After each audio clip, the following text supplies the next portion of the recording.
Good morning, everyone. Who didn't have breakfast? You see the beautiful breakfast you had here? Okay. So I'm Lihi, and I wanted to thank you all for coming. It feels like my second or third wedding. So I'm happy that everything went well and you arrived, and this is fantastic. So I want to thank you for that. And most importantly, I want to thank my team, I don't know, they're still outside, to Catherine and Barbie and Missy and Roy and Jason, who couldn't be here today, and Casey Lee, who just entered. That's you. I didn't see Robert yet. Robert is here. Here is Robert. Hi, Robert. And Anna, of course. It's been an amazing experience working with the TVA team. I've been doing this for many years now, and I really appreciate this wonderful collaboration. So big cheer for the TVA team. That's you. Thank you. And of course, my team, that I love them a lot. They're all here. It's great to see you guys. So we talked about TVA, and of course, our partners at PJM. They're also here. Dominion Energy, Exelon. It's been a journey working with all of you, and I appreciate your support in our little organization. I will give Greg and Chris a few minutes to say hi, and then you will hear more from me. Awesome. Thank you so much. So I won't make you repeat the good morning, but good morning to you all. And thank you all for coming here and allowing us to honor to host. This is a great forum, great partners across the utility industry and other sectors, and of course, EIS Council. I'll give you a brief wandering introduction to TVA. I know a lot of the TVA folks in the room I've worked with for a number of years. But my name is Greg Henrich, been at TVA 23 years, started in system operations, NERC certified operator. Spent a number of years in transmission planning, where I worked with several of you all, telecom planning, construction and maintenance, financial services, and working on a 20-year asset strategy for the generation fleet. So a bit of a wandering career, but I think a number of us have done that you can hard to predict exactly how your career is going to go. But currently live in Chattanooga, Tennessee. That's where our biggest corporate campus is, several thousand employees out of that office. Headquartered out of Knoxville, Tennessee, and of course, we sit here in Nashville. I actually lived in Nashville early 2000s, and it looks nothing like it did 25 years ago. And read a stat recently that said 68% of the buildings in downtown Nashville are less than 10 years old, which is a bit remarkable. So you can see kind of what the growth has been. And still, I mean, brand new convention center that's less than probably 8 years old. They're building a new stadium for the Tennessee Titans, $2.2 billion stadium right just on the other side of town, and Oracle's moving their world headquarters, $4.5 billion investment on 80 acres just sitting on the outside of town as well. So a lot of tremendous growth, as you all likely are seeing as well. You go down the road a little bit to Oak Ridge, go east of here, and you end up with Oak Ridge National Laboratories, Department of Energy, Y-12.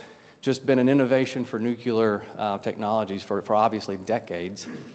It sits right next to Knoxville, where we've got a good resource in the university system, where we do a lot of nuclear research and partner with engineering organizations there. We've got a retired coal plant just next to Knoxville, Tennessee as well. That's actually, we're allowing the site to be used by Type 1 Energy to build a test fusion reactor. We'll see if that comes to fruition. I will let you all know.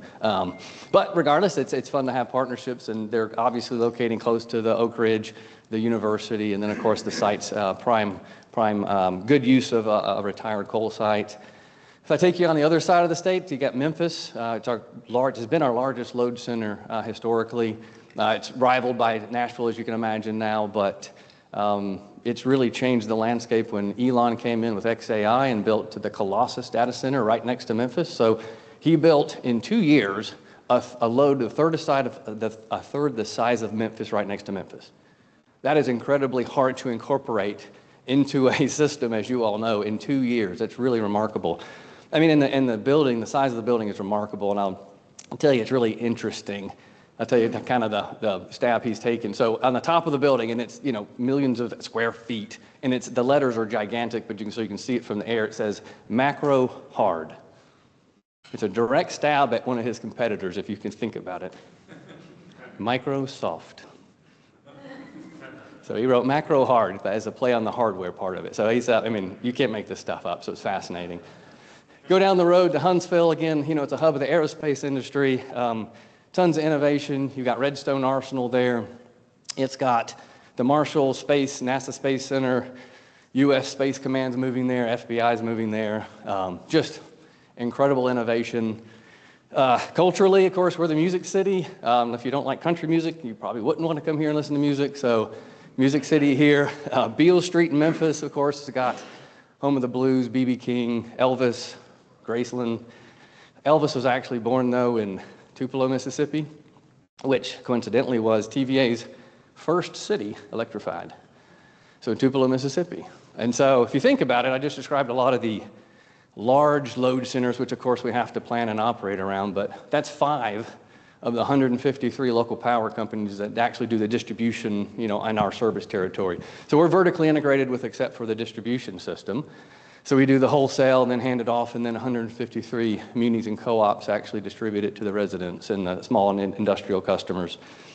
But that in itself adds a lot of complexities, as you all can imagine. But anyway, but that's why we have this sprawling territory. We've got 80,000 square miles. Takes 16,000 miles of transmission line to cover that, so it's the 3rd largest transmission system in the country.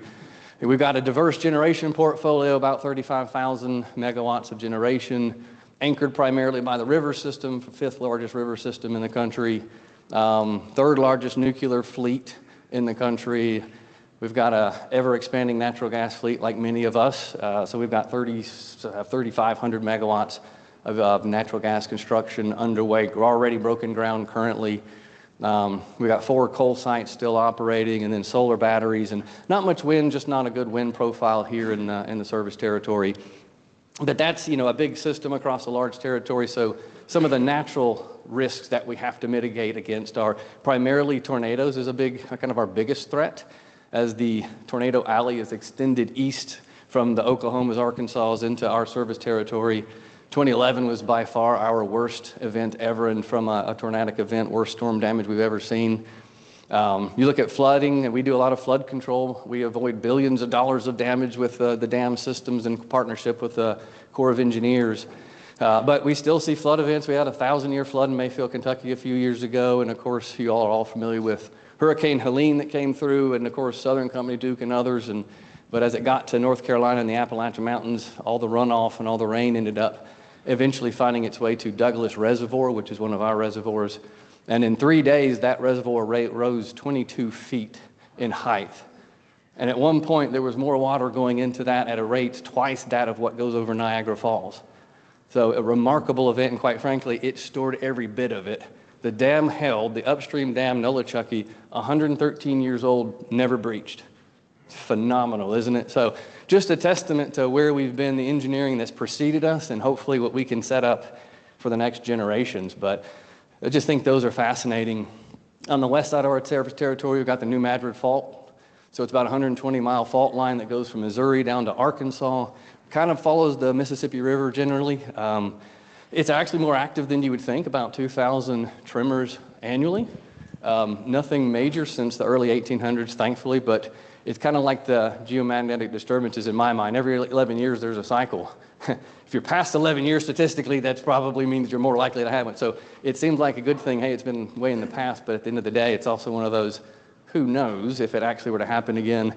That's the one that historically, epically, when it actually happened in 1812, rang church bells on the East Coast. It was that big of a magnitude, so the stories go anyhow. But those are some of our natural disasters that we prepare against. Of course, there's always the cyber risk that I know Casey and others will get into today, and some of the just man-made threats that we all know of. So the last one I'll point out then, because it's really important to us and we're about to go in service, we built a new system operations center and energy management system. So it actually is, so let me give you the why and the why now. So about 10 years ago, we recognized, again, we're sitting in the basement of the operations center, the corporate complex in Chattanooga, Tennessee. And so you're in the basement kind of in a downtown urban city, and if you remember Oklahoma City, there's some risk that you just can't protect against. We've actually evacuated before because of a suspicious car parked outside the buildings, and so that's just not acceptable to run the critical infrastructure that we do and have those kind of risks that you can't mitigate. On top of that, you ended up with an energy management system that was end of life, so it was time to tackle that risk as well. And like many of y'all, we all roll up our risks to an enterprise risk framework, and then you kind of prioritize it as a company, all the various risks, including regulatory, political, and everything, and then you kind of decide, what are we going to put our money toward to mitigate? What are we going to put our money toward to have a response plan and a restoration plan? And so in 2018, we launched the project. 2020, we broke ground. It's about 45 minutes north of Chattanooga. And then 2024, we went in service. We took occupancy of the actual physical building. But the physical building is very purpose-built. It sits on 166 acres. A portion of that is appropriately the impenetrable fence, supposedly with vehicles. We've got the vehicle gates, 24/7 guards at the vehicle gates. The building itself, it's over 100,000 square feet, but about 60% of that is this basically big concrete Faraday cage. So it's 10-inch thick walls. That's EMP, GMD protected, F5 tornado protected, seismic activity protected, and some probably minor level, depending on I don't know what the exact rating would be on ballistic protection, but as you can see, it would be about the safest place you could be if you had a tornado coming through. But so I wasn't able to give the operators windows, but we were able to protect against a lot of other threats. But that's the physical control center proper. So it's got the control room floor that's about the size of a hockey rink, the energy management system, the servers, the racks, all of the control center infrastructure, telecommunications. So it would all be protected in the event of there's an EMP blast. Now, I think there's a segment later, maybe tomorrow, I saw on some of this, and I think that'd be extremely interesting. If you haven't read that book 1 second after, evidently there's a movie coming, so maybe just wait for the movie. But it's a tremendous read on exactly how society might degrade as you get into not having power and the things you start thinking about. And it's really a fascinating walk through a journey, a fictional journey, but a fascinating journey nonetheless. And so we get the comment a lot like, well, if nothing else has power, can take power, why is it worth doing that? So up front, you're probably about a 20% adder on cost to actually do this work up front. But what I would argue is then, if we have to build the grid back from nothing, where do you want to start? Well, we need our nerve center, we need our control center, we need to be able to have visibility and control. So that's why I would argue we need to have that place functional. As everything else starts working, then that we'll be able to build the grid back. So built it. So in 2024, we took occupancy of the building, and then we've been working on commissioning the energy management system. And at this point, 6 weeks ago, we actually vacated our old facility. We've been operating for 6 weeks in our backup facility in true parallel operations. It's the only location that we've got side-by-side screens of the old EMS and the new EMS, as you can imagine, because it's going to maintain as our backup facility. And then if all continues to go well, if it looks like it will, in 6 days, we'll actually cut over officially to our new system operations center. We've got CERC on site right now doing their final walkdowns for certification of our site and EMS system. So again, particularly important, a decade-long journey, quite frankly, in this evolution. But again, it's not just a reliability, but certainly a resiliency play as appropriate for the topics of this conference. So really look forward to it. And hopefully this is once in a career type work. In fact, what we found is we've had that EMS system so long, there's only 2 individuals that have worked that actually saw that other EMS go into service. So what we don't need to do is let that happen again. And it doesn't mean we need to continue to do a forklift upgrade replacement all the time, but one of the things that my team doesn't know this yet, we're going to do is somewhere in the next 12 months, we're going to go and write the next spec. Because what you learn as you go through this, and you've written spec a decade ago, you didn't think through everything, you didn't know your language was different than what the language needed to be, right? So all that matters. So instead of just documenting a bunch of lessons learned, we're gonna write a new spec, go out for bid. Doesn't mean you have to act, and it doesn't mean that you're gonna replace it necessarily, but a lot's changed in the last decade, as you all know. And with the advent of who's gonna start incorporating the next AI or the next situational awareness features. I mean, it's just the pace of innovation is certainly faster than it used to be. We loved our system for decades, and the best way I could describe it is like having the Atari. I mean, it was fun to play, really reliable, but at some point it's time to go get the Oculus glasses and, modernize. But so that's the kind of journey we're on. Thanks for letting me have a few minutes of your time. Welcome to Nashville. Welcome to TVA. Welcome to the conference. Really look forward to hearing some of the conversation and some of the innovation that you all have done, I should say. And unfortunately, I won't be able to stay for the whole conference, but I'll be here through lunch. So great to meet many of you all. Great to see several of you all again. And I'll turn it over to Chris. Thank you very much.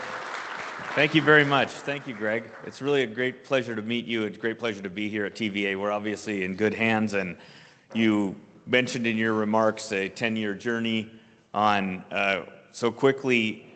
The 16-year journey to date of EIS Council is EIS Council was formed as a way to hold a conference and information share about a particular threat, space weather and EMP. Back when the Congressional Commission on EMP report came out.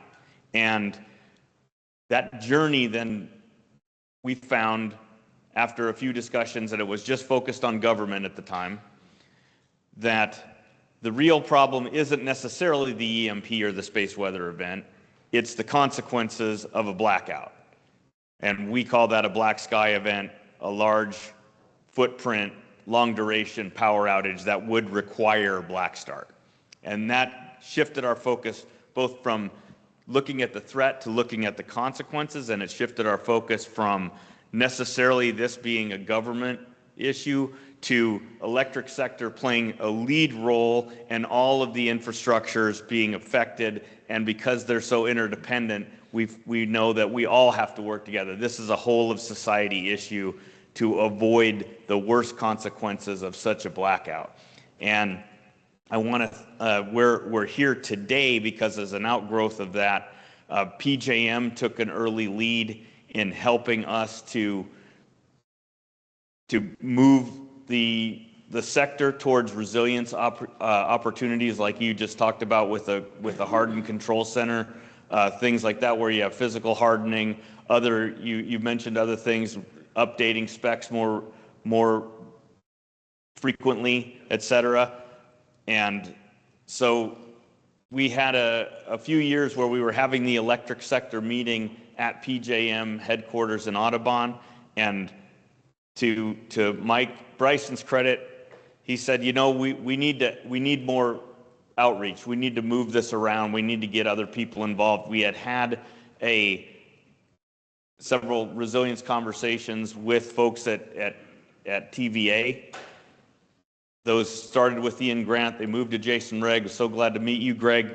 As Lee said, the team here is fantastic. So we're starting with companies that understand resilience, that are in the lead on that, and so we're very happy to have been working with PJM and Exelon and Dominion. So as Lee mentioned, thanks to all of you, and now we're so excited to be here at TVA. We will have this meeting a year from now. Dominion's going to host it, so we want to keep this going and keep innovating and keep sharing ideas, and that's the point of this conference. And so thank you all for being here. One of the important things about this is that this isn't going to be, you're going to sit there and listen to some presentations. We're going to be interactive today. So a couple of us up here introduced ourselves. I just want to pass the mic around really quickly. If you just give us your name and organization, we'll be interacting throughout the day, but I'll start here and we'll just wind it through the room. Good morning. Good morning. My name is Brandy Barbie, and I'm from TVA Cybersecurity. Good morning, Matt Stevens, TVA Cybersecurity. Good morning, John Pendleton. I'm here with a think tank called the Carnegie Endowment for International Peace. Stephen Briggs, TVA Generation Cybersecurity. Howie Rose, Generation Emergency Preparedness and Business Continuity. Good point.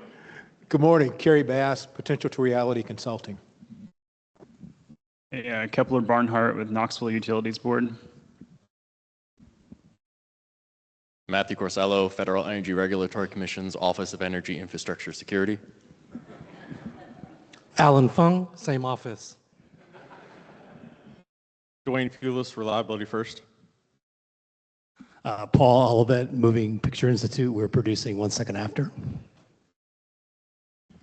Brian McDonald, Tennessee Office of Homeland Security. Steve Isbell, Tennessee Office of Homeland Security. Bryce Allen, Tennessee Office of Homeland Security. Rob Dudgeon, I'm an emergency manager, and I'm here to get involved in this stuff. James Cotter, Office of Homeland Security, Cyber Operations. Michael Vogt, Office of Homeland Security, Cyber Operations as well. Anna Rorix, TVA, Shared Solutions and Training. Darcel Smith, TVA Energy Programs. Reggie Floyd, Arnold Air Force Base. Casey Carnes, Cybersecurity, TVA. Matt Sin, Emergency Management, TVA. Morgan Wynn, TVA Emergency Management. Morin, Matt Duncan, EISAC.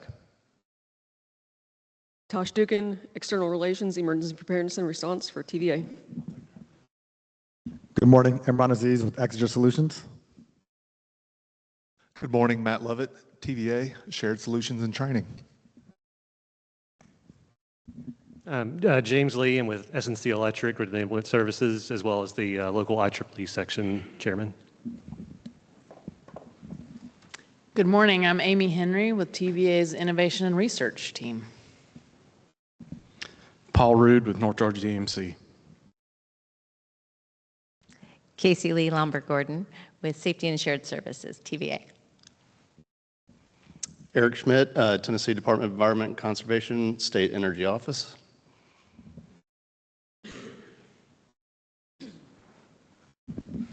Roy Matai, Emergency Services and Residency, Enterprise Level, TVA.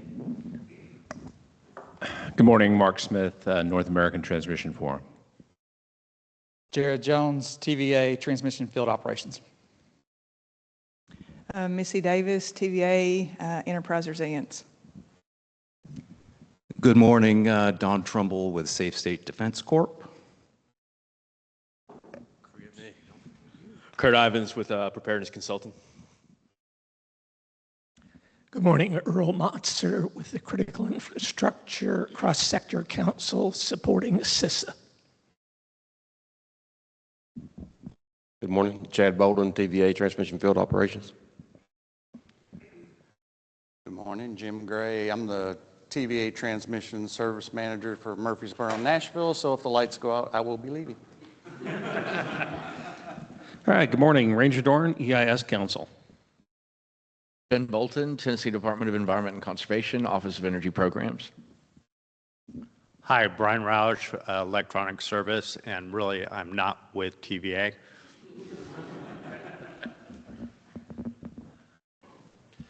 Good morning, Sean McNamara. I am the, I have IT infrastructure operations with PJM. Good morning, Chris Pylan with PJM Operations Planning. Hi, Steve McElwee, PJM Security and Business Continuity. Good morning, Tom O'Brien, PJM.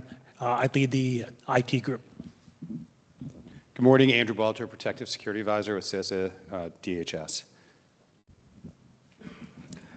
Ryan Lewis, Cybersecurity Advisor, Kentucky, Tennessee, Alabama, CISA.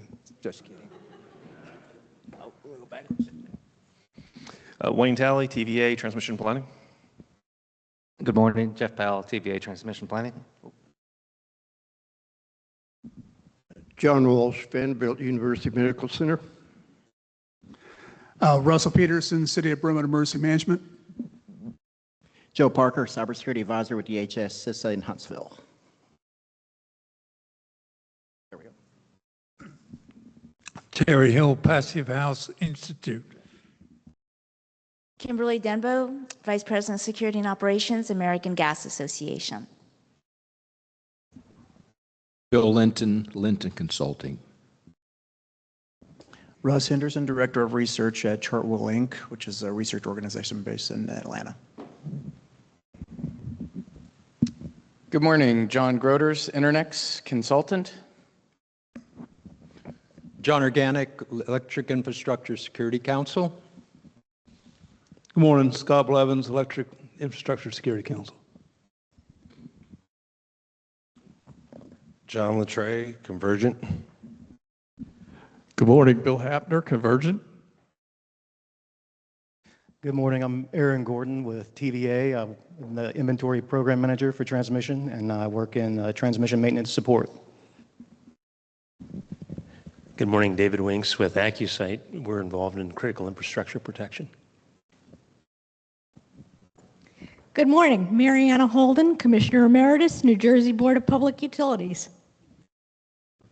Ben Cross, New Synergy Energy. Good morning, everybody. Mike Lamb, Dominion Energy, Electric Transmission. Charles Wessel at U.S. Space Force, out of Buckley Space Force Base, resiliency and infrastructure programming and engineering. Hi, I am Udi Ganani, Lihi's father-in-law. And I would like to take that moment to introduce somebody who is not in the room, but without whom we would have never got together. That's Avi Schnur, the founder of EIS Council, who unfortunately, hopefully, Avi, you are watching on your screen from home in Jerusalem. He's suffering from severe back pain. And I want to thank everyone on his behalf for joining us today and tomorrow. Craig Creamian, Exelon Transmission Operations. Sarah Rickey, Risk and Resilience Advisor and formerly New York Power Authority. Please connect with me on LinkedIn. Mike Bryson, PJM, responsible for system operations. Good morning, Ronen Hoffman, EIS Council.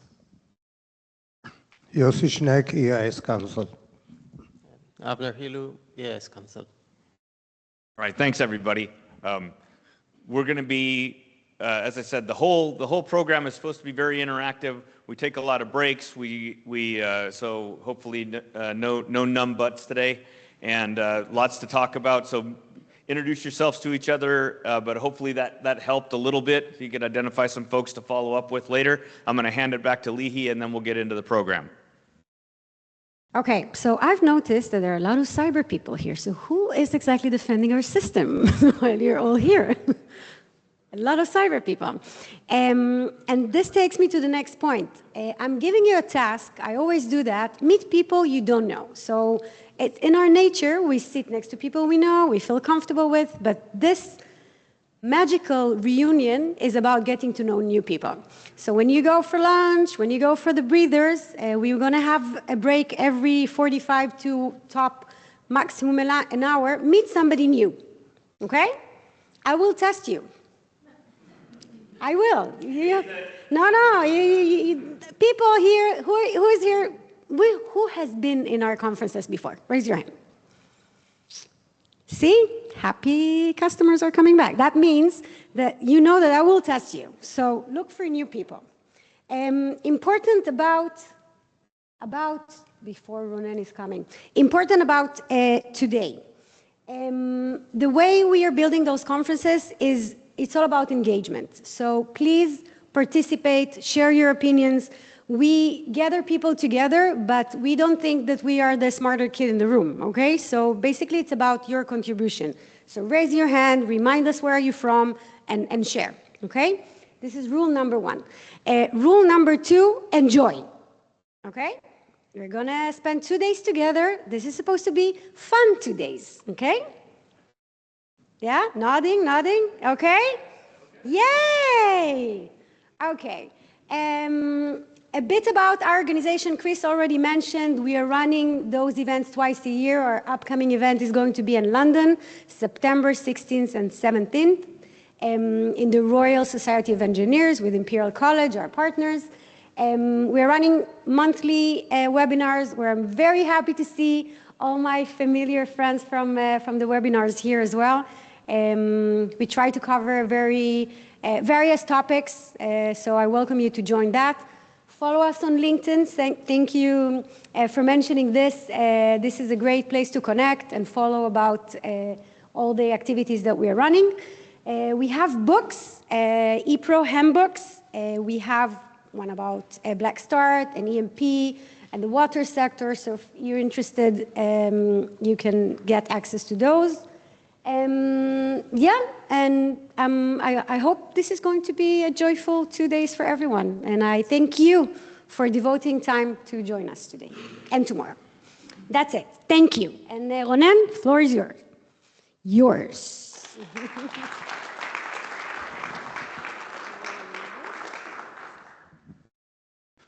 Good morning. It's so good to be here, and thank you for the opportunity to meet all of you and to be together. A moment before we dive into discussion of the infrastructure and the grid itself, I would like to share a few thoughts about a broader context and connect it to what we're all doing here together. My background is conflict resolution, policy, public policy, diplomacy, and academia. And when I joined the EIS Council, I really, I was privileged to learn a lot, but also to bring the perspective from my previous world, which is policy shaping and policy making and decision making and conflict. So I would like to share a few thoughts about the broader context and connect this to the conflicts today and the way that I think we should actually think about it, and the way we should connect what we are doing to the larger scope. So when I look at conflicts, and after 25, 30 years of kind of observing all kinds of conflicts, including under two governments negotiating peace with our neighbors in the Middle East, I can say that, and we all know it, that there is now some kind of new arena for conflicts. So energy infrastructure has become a central domain in geopolitical competition. And the grid, the power grid has now is conceived, I'd say, considered by decision makers, heads of state, as a strategic target. It's not that new, but it's an evolution. And the energy warfare doctrine, when we look at it, it's a doctrine, but it's not a standalone doctrine. So it's interconnected, or it's connected to other doctrine of conflicts and wars that we have seen in the past.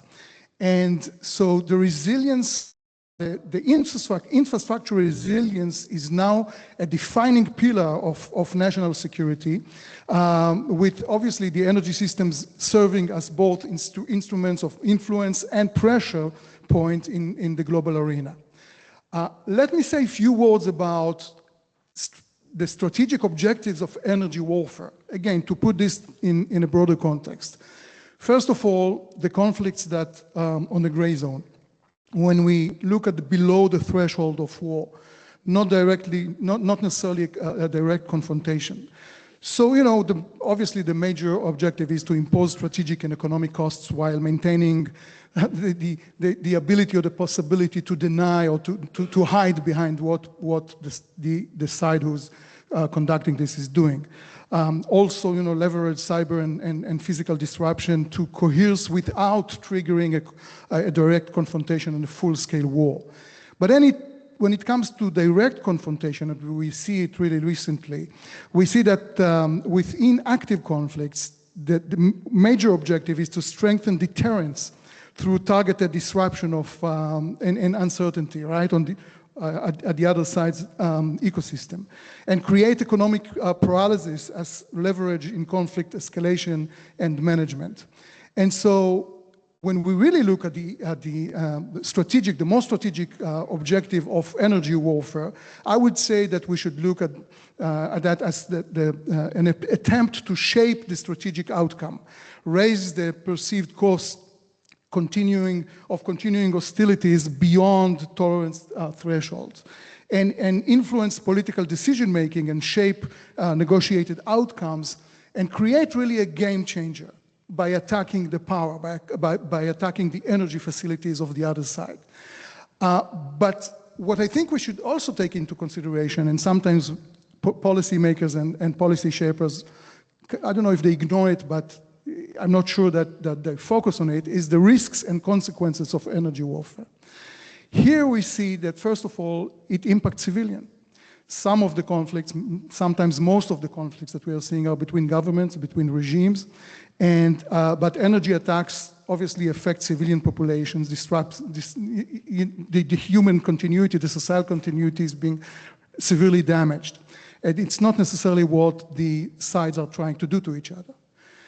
The other risk is strategic blowback, which is obviously the result of what I just mentioned, meaning, you know, when you differentiate between regimes and population, you want to make the regime of the other side changing the way, the direction and the policy, but if you end up attacking the civilian population, then it can actually be completely counterproductive, right?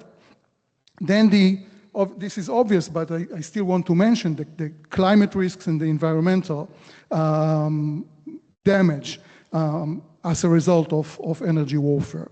And then I think the main thing here is to look at the global spillover effects, meaning economic disruption extends far beyond national borders.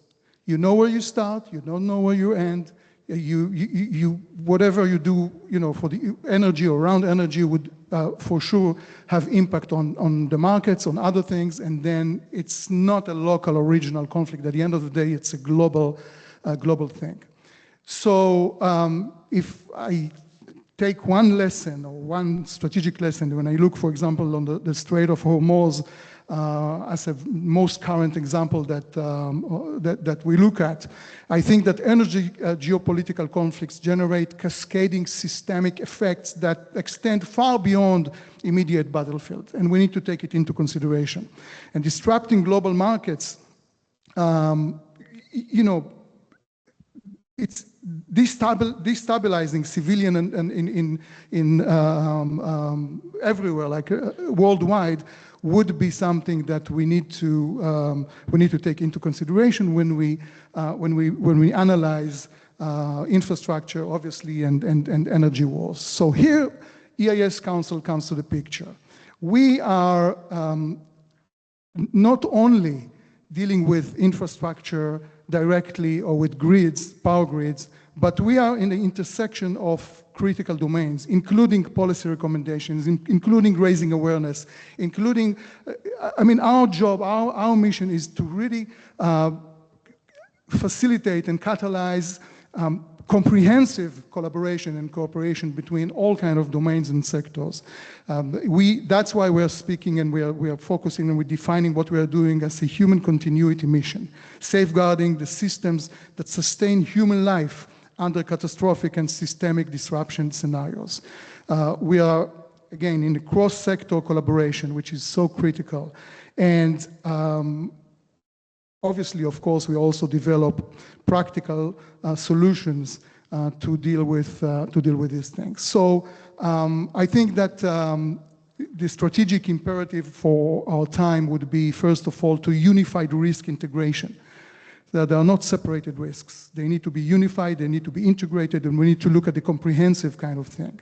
Secondly, public-private partnership, it's critical, as I mentioned. I mean, silos are not good in this context. We need collaboration, we need cooperation, we need to make sure that sectors, domains, decision makers from public, private, collaborating and around the same table, metaphorically.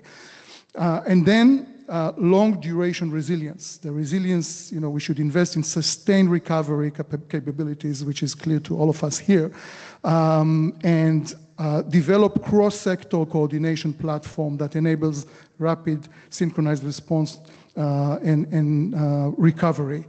And last but for sure not least is international collaboration, which sometimes we're missing, and we need to make sure that countries, friendly nations collaborate and coordinate around it. So it's ultimately about human continuity, and resilience is no longer only an engineering challenge, it's a societal imperative. We think that together we can strengthen continuity, resilience, recovery, even under the darkest skies. That's my few thoughts for this morning. Thank you very much. Thank you, Ronen. Thank you very much, Ronen. I want to now call up two of our superstars from TVA, Missy Davis and Roy Matai, for their discussion of the TVA Enterprise Resilience Priorities. Thank you.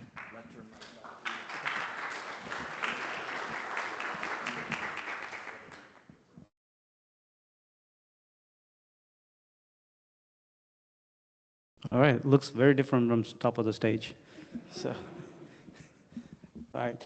Well, good morning. Like I said, my name is Roy Matai, and I'm going to talk about TVA's enterprise resiliency perspective, what I've been doing and what we're focusing on from the agency perspective to try to figure out how do we manage this crisis. As Dr. Ronen and also Greg had mentioned, so many events that already been mentioned that is complex and interdependent across the world, in a global perspective, and it is true for TVA as well.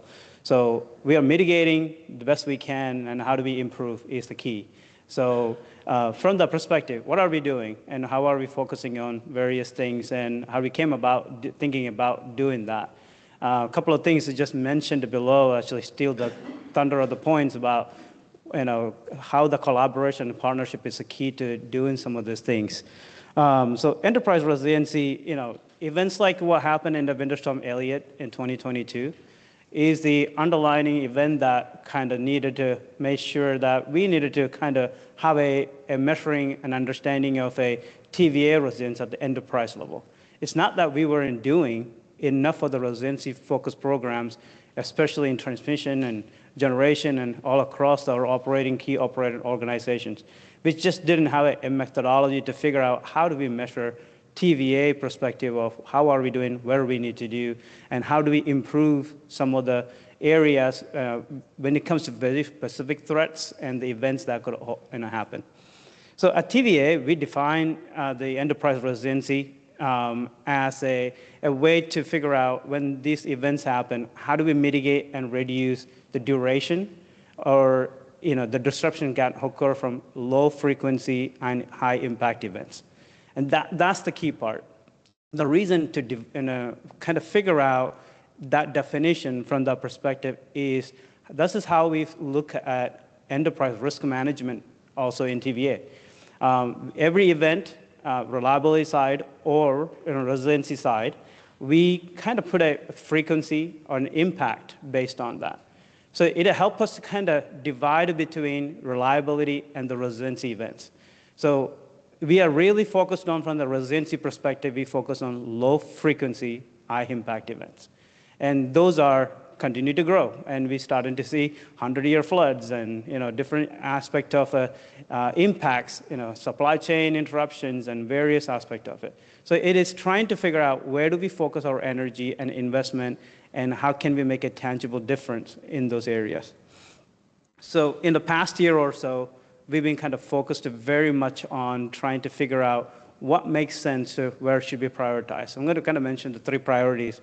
And I know Missy has some projects to kind of talk through, and that's where probably most of the discussion and ideas probably come from. So our 3 focuses are, 1 is strengthening transmission and generation, our resiliency assessment under a unified system. I know they are 2 different animals, but there are mechanisms that we think that we can do that, so we can figure out how do we measure those resiliency capabilities. Second thing is, how do we prepare for black sky and our recovery readiness? What are the things that we're doing? Are we doing enough exercises, the tabletops and things like that? We make sure we are doing in an effective manner that we are measuring and improving upon. Third thing is, we know that communication is critical. We cannot communicate, we cannot coordinate, we're not restoring anything. So we have been put a little more emphasis on trying to build out and scale our all-hazard resiliency communication capabilities. And that's internally and externally. And that's one of the reasons that I got connected with the EIS team on trying to connect with the energy sector web and how we have been improving EMP protected radio systems as well. So those are the three priorities in that area that we kind of simply focusing on to make about a bigger change. And I believe that those two areas we can connect, I think makes a huge difference. And the resiliency words just get thrown around all day long, different perspective. Other day, we were talking about the kids, we were talking about, resiliency is not a personal trait. It's something, that skill you had to build. Just like that, I don't think we can run away from not building those resiliency capabilities. We just have to figure out how we're going to build those resilience, even for electrical sector. I'll hand it over to Missy.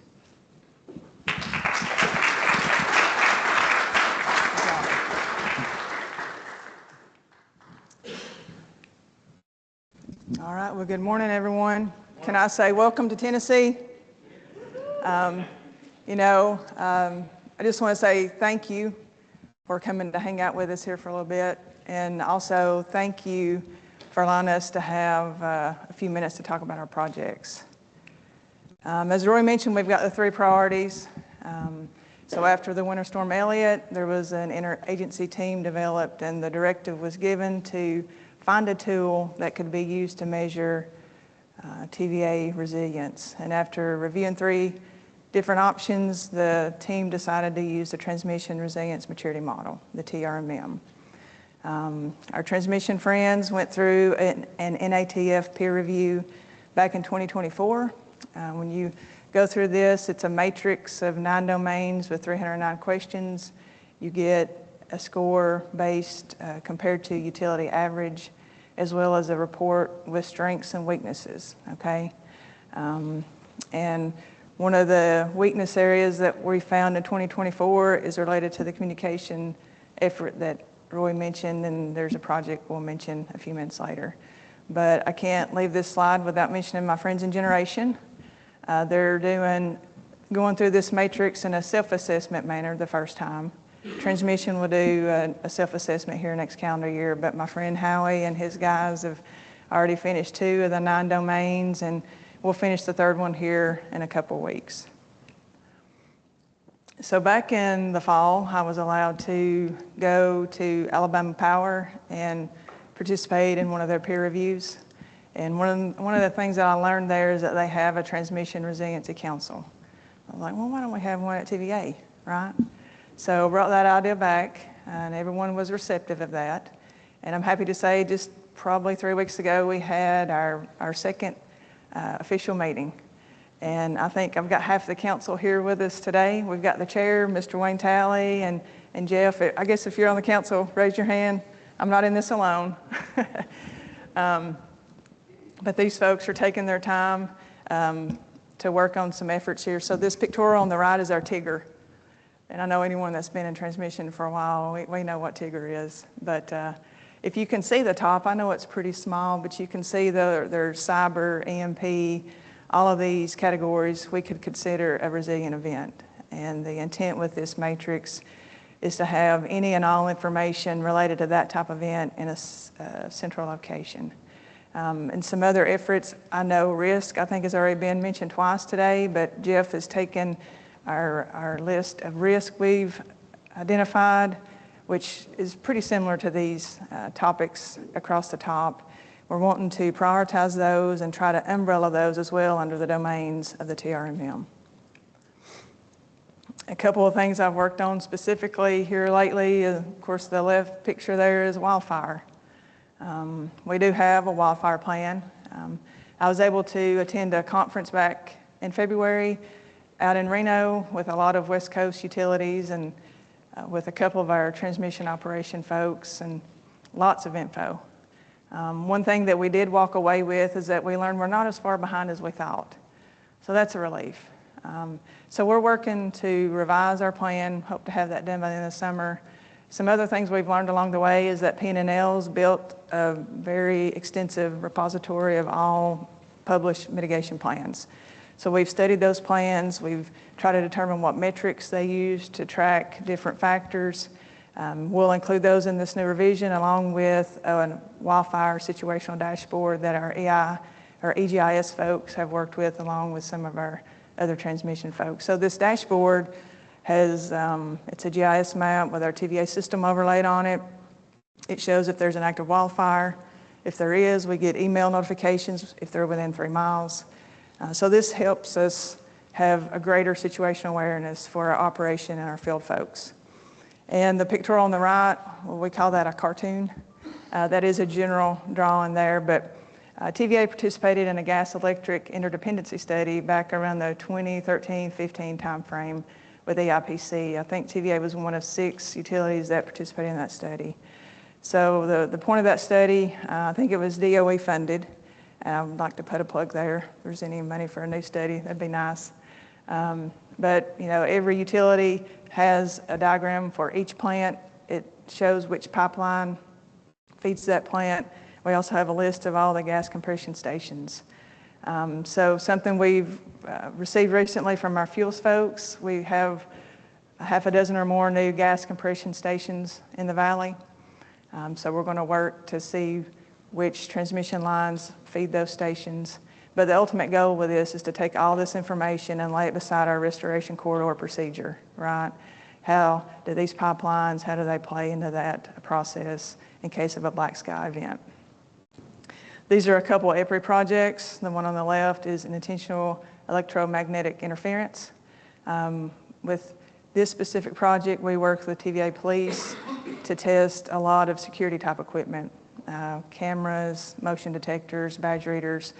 So this, to me, is pretty scary. You know, this can be a device as small as a suitcase or something maybe like a Bigfoot locker, but you could place it close to a substation and basically shoot a direct EMP shot at equipment. And the equipment that's most vulnerable is the more computerized equipment. So we finished the testing. We're going to get the final report back from EPRI. We'll meet with TVAP.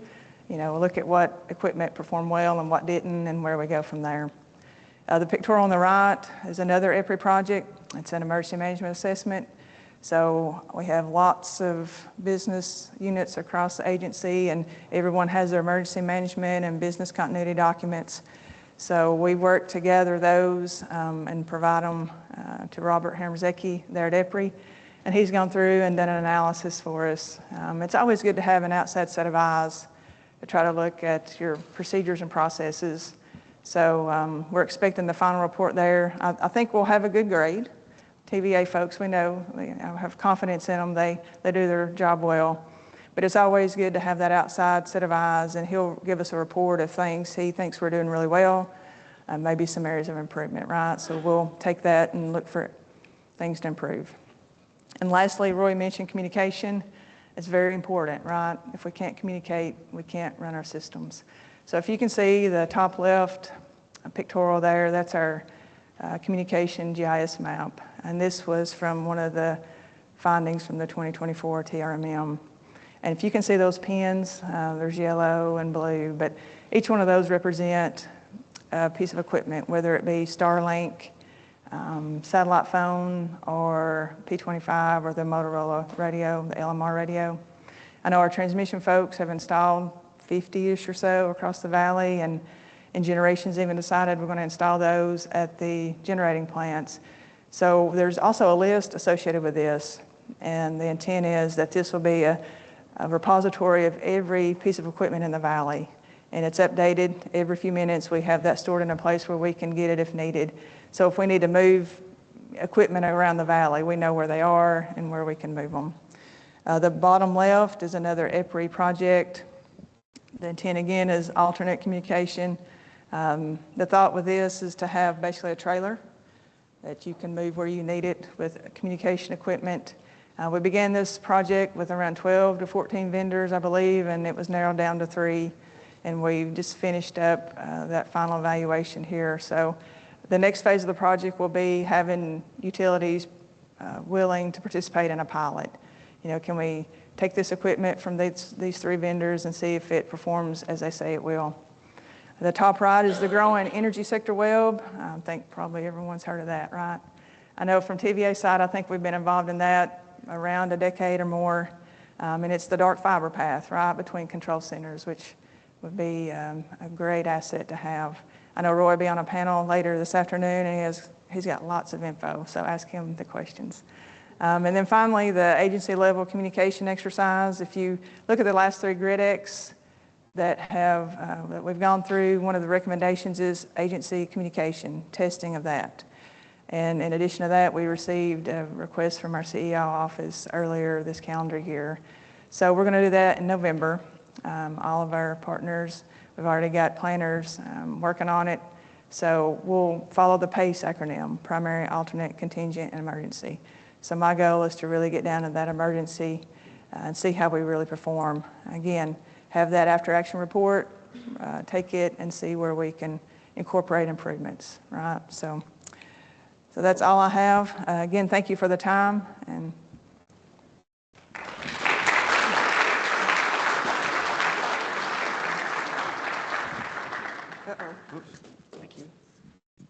Okay, thank you to Roy and Missy.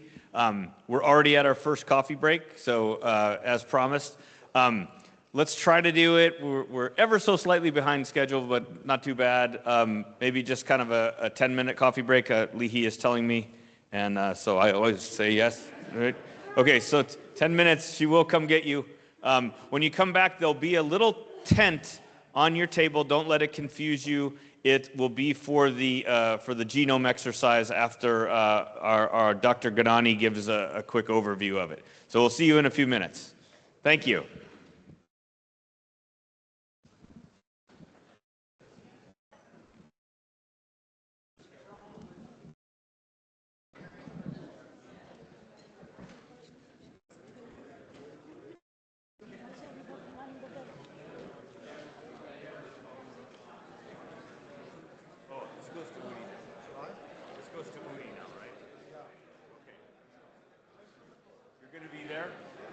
Here's your clicker. The big button is forward, the lower button is backwards.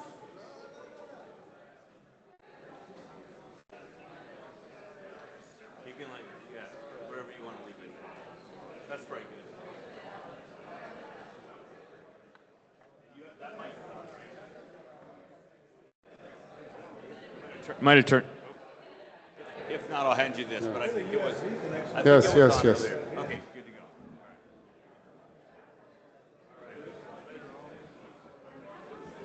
These extra chairs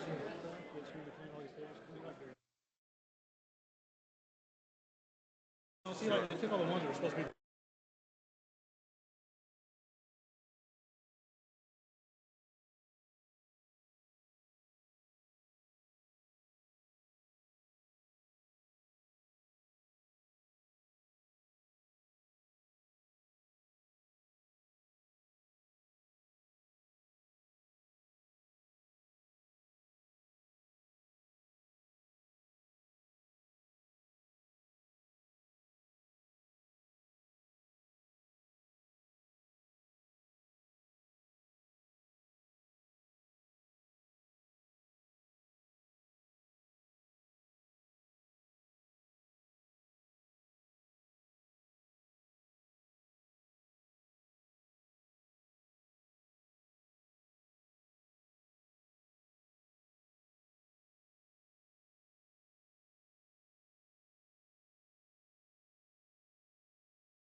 I'd like to introduce our friend and colleague, Dr. Udi Ganani, who is going to give us an overview and description of the global infrastructure network optimization model, and then we will transition into a live, interactive demonstration and practice session with said model led by our colleagues Yoshi Schneck and Avner Hilu. So, Udi, the floor is yours, sir. But while that's happening, I'm going to be distributing these tents onto tables. Nobody panic. We'll explain what that's about when we start the next section. Okay, good morning, everyone. The big advantage of being here in front of a mic and having the clicker is, regardless of Chris's introduction, I'm going to speak about what I want you to hear. And it's a toolbox for surviving a black sky event. So in order not to miss any of the important aspects, I will try to read. It won't take longer, actually it will be shorter.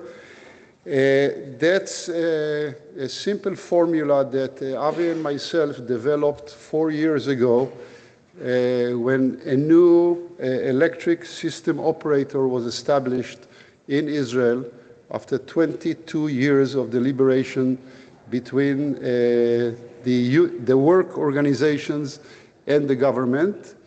And they came out with a call and asked, what do we need to do on a national scale in order to survive what we refer to as black sky and the rest of the world refers to as catastrophic events.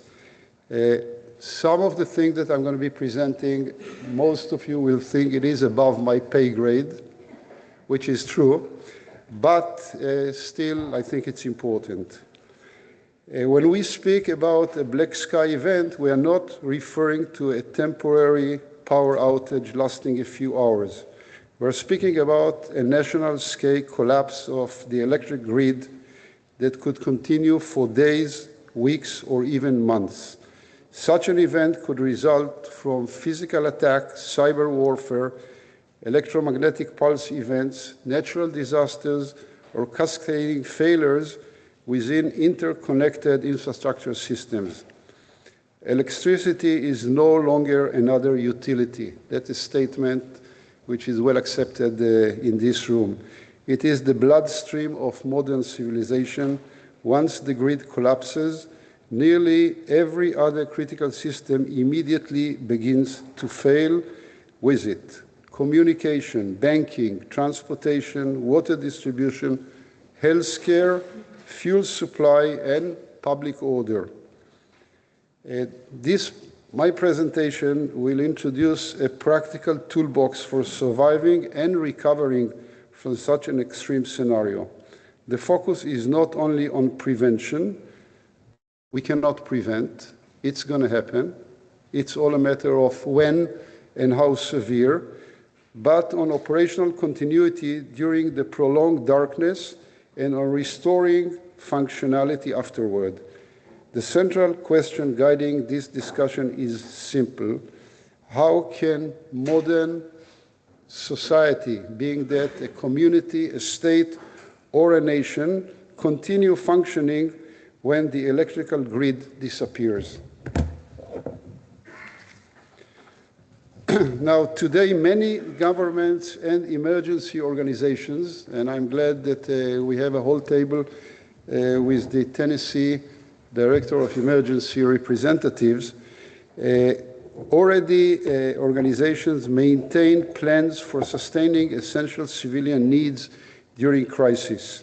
These include food supply, water distribution, even cash access, fuel availability through gas stations, emergency medical services, and public order mechanisms. In most places, at least partial contingency plans exist to all those sectors. However, despite these preparations, a major gap remains. Very few communities, states, or countries possess realistic tools for restoring the electrical system itself after prolonged catastrophic failure. And because nearly all infrastructures depend directly on electricity, the ability to restore power creates a multiplying cascade of failures. The challenge becomes even greater when the outage lasts not hours but weeks. Under those conditions, generators begin failing, communication degrades, fuel logistics collapse, and decision-making becomes fragmented. In other words, the real vulnerability is not merely surviving the first 24, 48, or even 72 hours. The real challenge is maintaining functionality deep into a prolonged blackout. Recovering from a prolonged blackout requires a completely different mindset from traditional emergency management. Most emergency systems assume that electricity, communication, and logistics will eventually return quickly. But in a black sky event, those assumptions may no longer be valid. Recovery, therefore, demands tools specifically designed to operate without dependence on the grid. First, I already mentioned, resilient communication systems are essential. Second, AI-based decision support systems become critical because human operators facing chaos cannot process enormous amounts of rapidly changing information alone. And that's a segue to what Yossi and Avner will be presenting over the next 2 hours. Third, resilient and available energy reserves must exist locally and independently. Fourth, the financial system requires continuity plans that allow economic activity to continue even when conventional banking infrastructure collapses. And finally, all of these systems must be continuously tested through realistic drills and blackout exercises. And that's another segue to what Ranger is going to be doing tomorrow morning. Preparedness cannot exist only on paper. It must become operational culture. So let me drill down a little bit into those 5 essential tools. Communications become the nervous system of national survival during a blackout. Yet, ironically, modern communication infrastructure is deeply dependent on electricity and centralized connectivity. Cellular towers, fiber networks, cloud services, and wired systems all become vulnerable during a major grid collapse. Therefore, communication tools for black sky scenarios must meet several critical requirements. They must operate independently from the electrical grid. They must function independently from cellular infrastructure, fiber systems, or wired networks. They must be hardened against cyber threats and electromagnetic pulse attacks. They must automatically connect with any surviving communication systems, and they must support rapid deployment across multiple geographic regions simultaneously.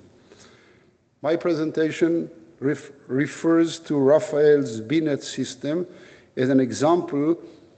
It's not the only one, but it is one which has already been deployed and used by at least one utility represented here in the room. The key principle here is redundancy without dependency. If the communication system relies on the very infrastructure that has already collapsed, then it cannot support recovery.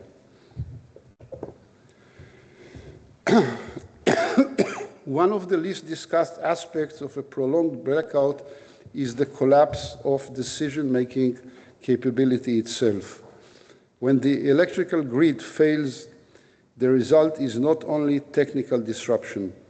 It creates confusion, conflicting information, panic, and operational paralysis. Every sector suddenly competes for limited resources. Utility require fuel, hospitals require transportation, financial institutions require communications, Government agencies require situational awareness. Without coordination, the crisis evolves into chaos. This is why AI-driven decision support systems become increasingly important. Such systems can integrate real-time data from utilities, suppliers, emergency services, organizational information. They can identify priorities, allocate scarce resources, and help leaders make faster and more informed decisions. Importantly, these systems might also scale without limitation. In a national emergency, thousands of participants from different sectors may need to collaborate simultaneously. The future of blackout resilience will depend not only on physical infrastructure, but on intelligent coordination systems capable of operating under extreme uncertainty. There's one word to describe it: genome. Energy resilience cannot depend exclusively on fuel trucks and diesel generators. In a prolonged blackout scenario, facilities lacking internal energy capabilities eventually shut down completely. This includes water systems, industrial facilities, telecommunication infrastructure, transportation systems. Emergency generators themselves must therefore be hardened against EMP effects and protected from cyber threats. But even that is not sufficient. Critical infrastructure must incorporate local and diversified energy sources capable of independently powering sensors, valves, switches, and operational controls. This reduces dependence on continuous refueling operations, which may become impossible during disruptions. The future architecture of resilient infrastructure will likely include, which is already the future is here, distributed energy systems, localized storage, microgrids, and hardened backup systems operating autonomously. Resilience is no longer about backup power alone. It is about sustainable operational endurance. A prolonged blackout can rapidly freeze the financial system. Banks stop functioning, credit cards, networks fail, electronic payment clearing systems become unavailable. Without financial continuity, supply chain collapse even faster because transactions cannot occur. We all witnessed that about 6 years ago when COVID erupted and some of very critical elements like toilet paper were not available. Supply chain came to a halt. Therefore, emergency billing systems and pre-established agreements between governments, suppliers, and essential users must be prepared in advance. Additionally, resilient communication systems must already be deployed to allow basic debit and credit mechanisms to continue functioning even under degraded conditions. Economic continuity becomes a national security issue. A society cannot maintain stability if people cannot purchase food, fuel, medicine, or other essential services. Financial resilience is therefore inseparable from infrastructure resilience. And finally, no resilience strategy is complete without exercises. Technology alone will not save systems that have never been tested under real conditions. Every sector dependent on electricity must participate in coordinated blackout exercises. And I know that all of you are doing such exercises with your suppliers and with what you mostly refer as loads. These drills must involve utilities, industries, suppliers, emergency responders, financial institutions, and end users. The objective is not merely compliance. The objective is discovering failures before the real crisis occurs. The most dangerous illusion in emergency preparedness is believing that plans automatically work because they exist. Reality is more complicated. Joint exercises expose weak points, improve coordination, and build operational trust across sectors. When a true black sky event occurs, preparation time no longer exists. Only the systems already practiced and integrated will function. In conclusion, prolonged blackout resilience is not a narrow technical issue. It is a national survival challenge. Electricity underpins every layer of modern civilization, and when it disappears, all interconnected systems become vulnerable. The toolkit presented here highlights 5 essential pillars: resilient communication, intelligent decision support, emergency energy systems, financial continuity, and integrated exercises. The communities, the cities, the states, and countries that prepare seriously today will be the entities that will be capable of functioning tomorrow under extreme disruption. Thank you.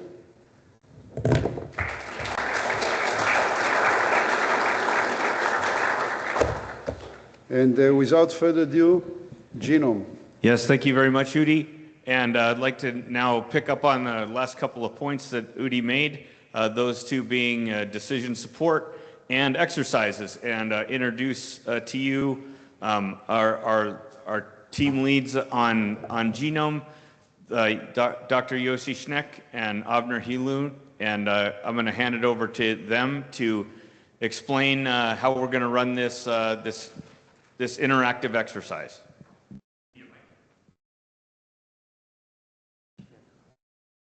Okay, hello to everybody, and nice to be here, and thank you for having me. We will spend together about 1.5 hours of, I hope, interesting exercise. I have to say that the exercise is actually not showing the full capabilities, and we are not doing very detailed exercises. It will take about 2-3 days to do it. So 1.5 hours, and hope you will enjoy it. It will be interactive a little bit.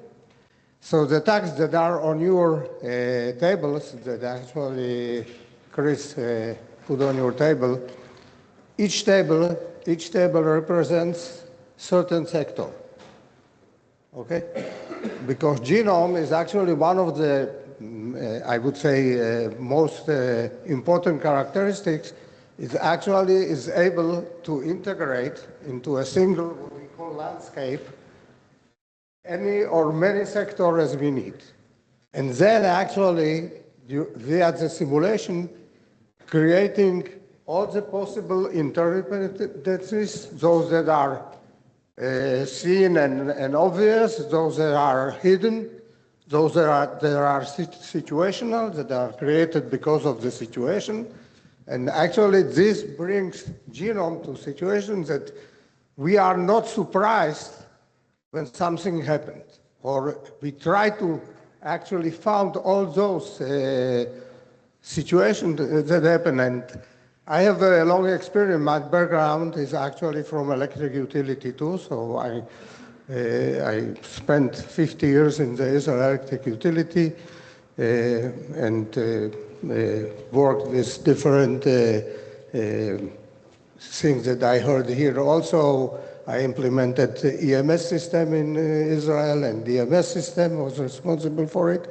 So I can say one thing. Each time, actually, the crisis happens and something is not working, in every report that you see the analysis of the threat, we will find a small sentence that we were surprised. we didn't take into account this and this, and because of it, we failed because all the other things we have completed. And genome is actually trying to find and to predict those surprises so we can actually plan better resilience, better preparation for crisis, and so on and so on. So let's start. We will use Slido. I don't know if you are familiar, but if yes, please scan this barcode, or you can join by Slido.com and put the number inside. During the exercise, you will be asked to actually interact and answer different questions. Each table, please, that we already said represents a sector. We'll choose one person that will actually answer the decision of the table, what is the right answer according to the questions that will appear. And we have two kinds of questions. One is closed questions, so you have to choose from options.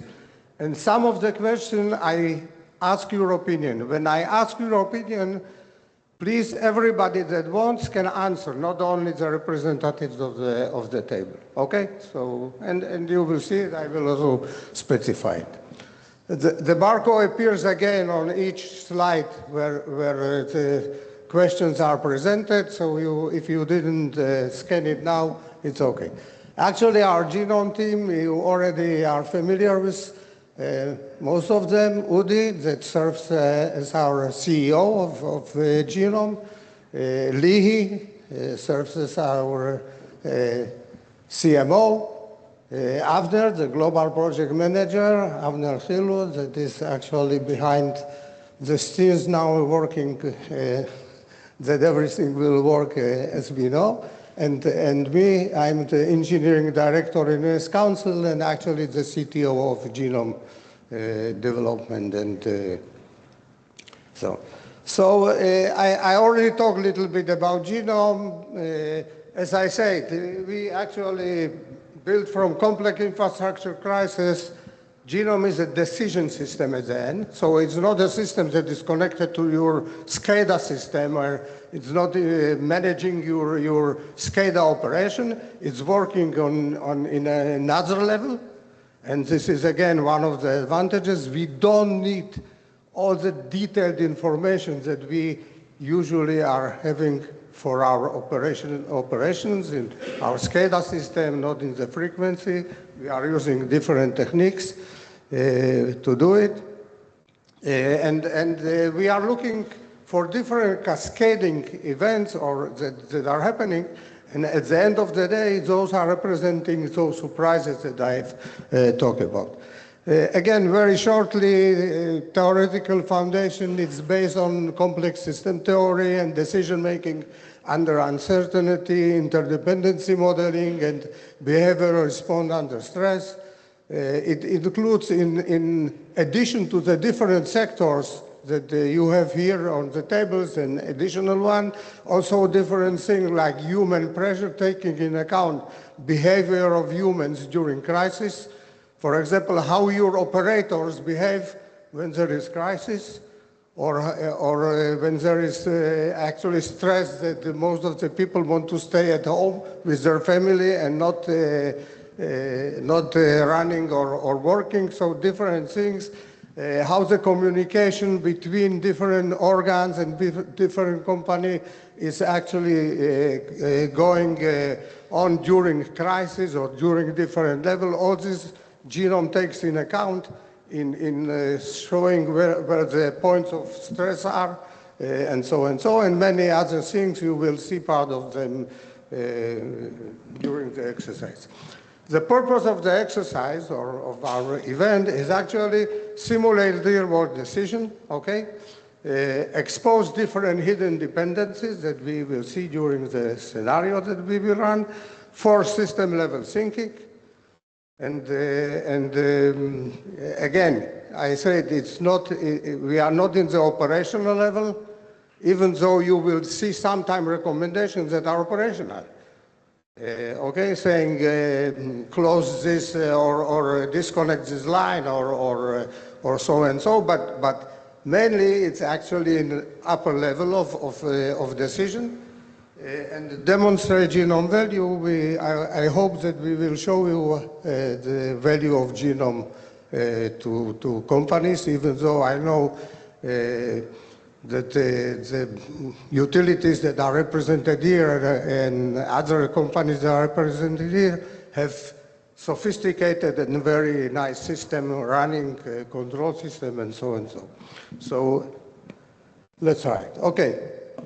The flow, I will finish in few minutes, 2-3 minutes, the opening.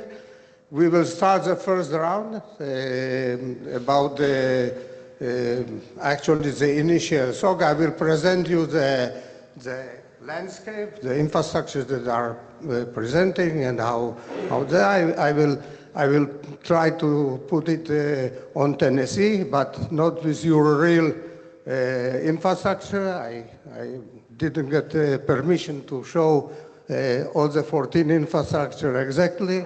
So it's something that I virtually put on the table, even though each of the assets that are represented are real. The model of the assets are real, but their geolocation and additional data is not real. Then we go to round 2, additional EMP cascade failure. So the first round is a severe storm, initial shock. Then we go during the severe storm. There was an EMP effect. I think that genome will show what is meaning of EMP because we are talking around, but when you see it visually on map, how suddenly most of your assets disappear or are failed or degraded, it shows actually what EMP means. In the model that is implemented in genome, I'm taking account only the EE1 effect of EMP, the first burst of EMP. That is actually the most destructive one and the quickest one. It takes actually nanoseconds, few nanoseconds after the explosion.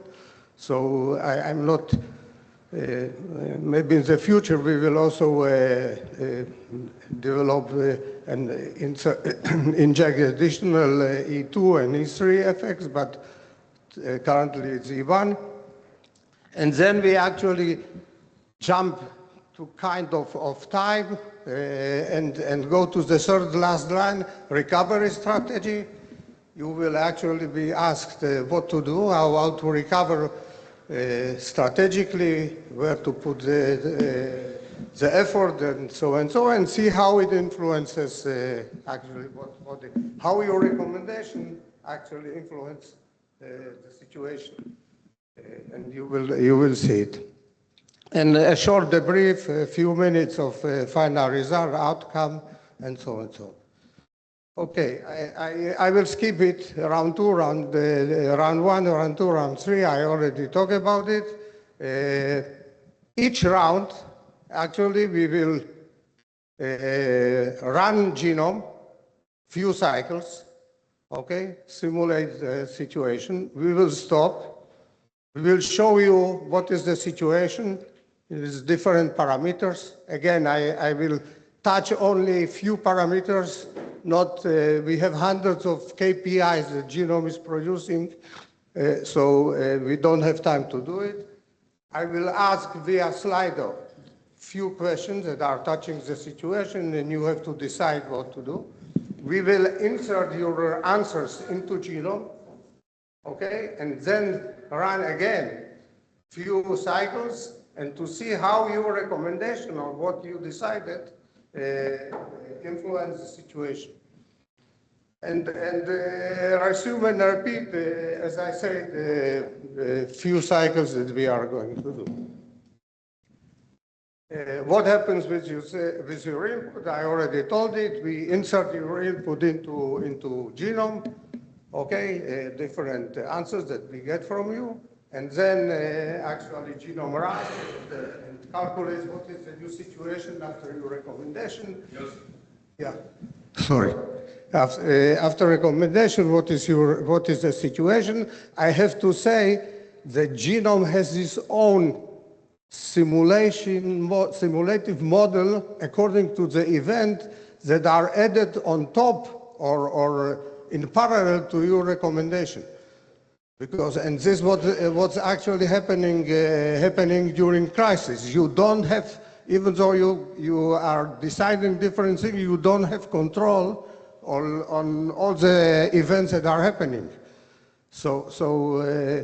And you will see genome has possibilities to simulate different events. We will see here a severe storm and an EMP attack. But again, it's at the end of the day, the simulation takes into account the models of those events and your recommendation. Okay, what is your role? You are now part of National Crisis Management Structure. Each of you represents one or more sectors, so I don't know how it happened, but we have exactly 14 tables, and I prepared 14 sectors for the exercise, so okay. And your goal is not to protect your sector. So each table cannot say or prioritize his sector. So for example, if here the sector in the table in front of me is critical manufacturing sector, okay, you are not allowed to prioritize your sector in your answers. You have to prioritize the other or to deal with the other sectors, okay? Okay, I already say you are divided into teams. Each table is team. You are allowed to interact with other tables. Okay, no problem. I will shorten it, what we will experience. What is expected from you? A very short time for each round. So think quickly, accept uncertainty, make trade-offs, and consider system-wide impact. Okay, so think not, I know that many of you are also coming from operation, and we are using operation to say exactly now call number X, Y, Z. No, think much broader. As I said, you are not allowed to prioritize your sources. Remind me, I'm not used to stand like this all the time, okay?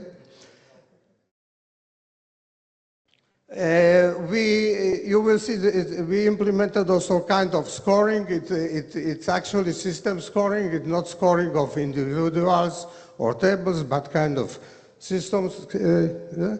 And again, very shortly, we are prioritizing the primary evaluation metrics are measure of infrastructure, measure physical system integrity, recovery, confidence, population, economy. Genome Q is a mechanism in genomes that is similar of the DEFCON alarming system, okay, 5 levels. 1 is supercritical, 5 is normal, so something like this. You will see it on the screens. And then is secondary evaluation, behavioral assessment. Okay, I think it's enough. Those are the sectors that are participating.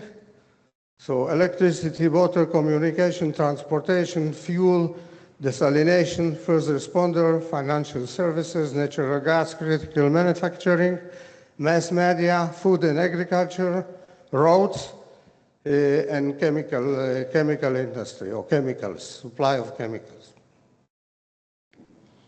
Okay, so let's begin the exercise. Good luck to all of us. I have to say one additional thing. We are switching between computers, between the presentation and the genome computer. So it takes some time to switch. It has some delay. Yeah.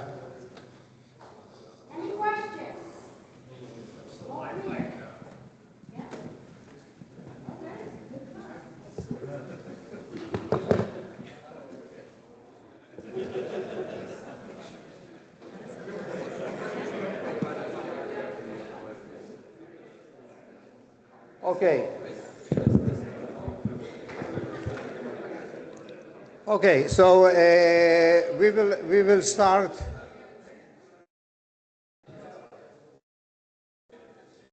I see that some sector is running away, or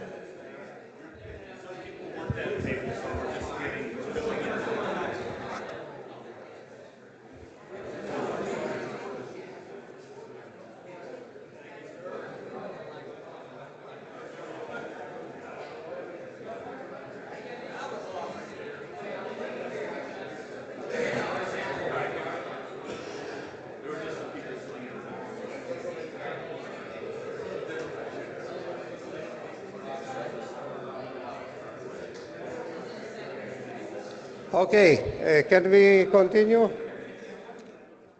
So I'm signing in. I trying to sign in.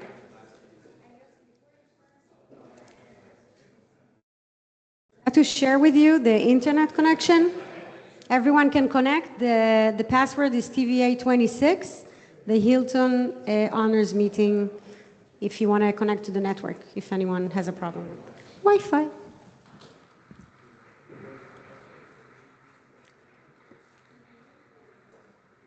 Lee, can I continue? Yes. Okay. I was afraid when you were speaking.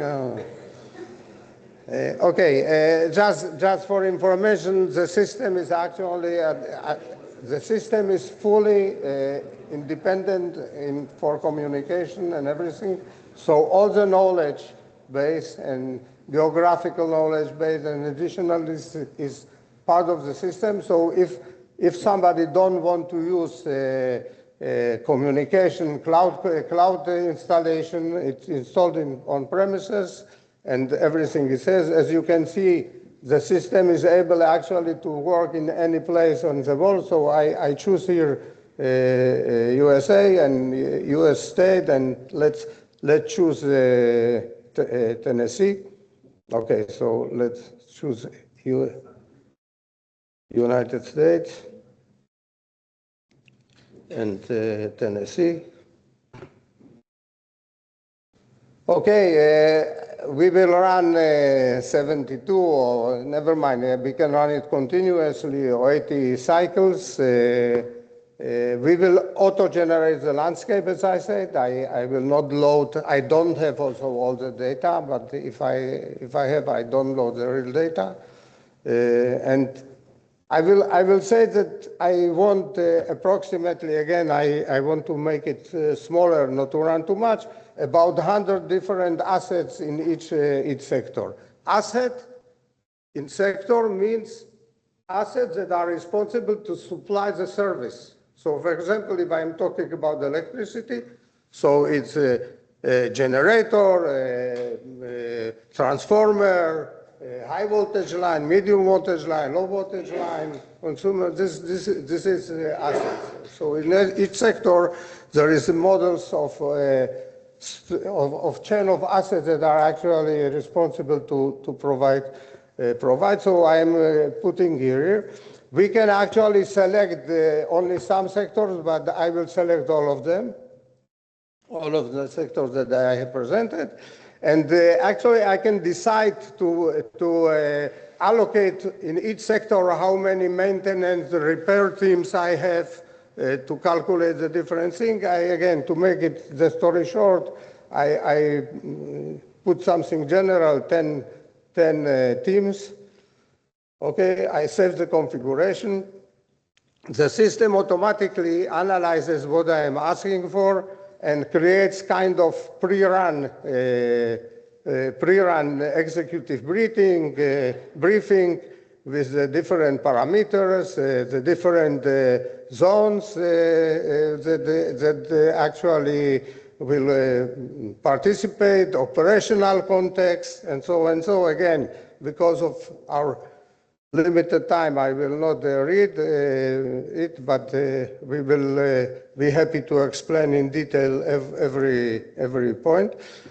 Now the system is actually building the real the landscape with all the sectors.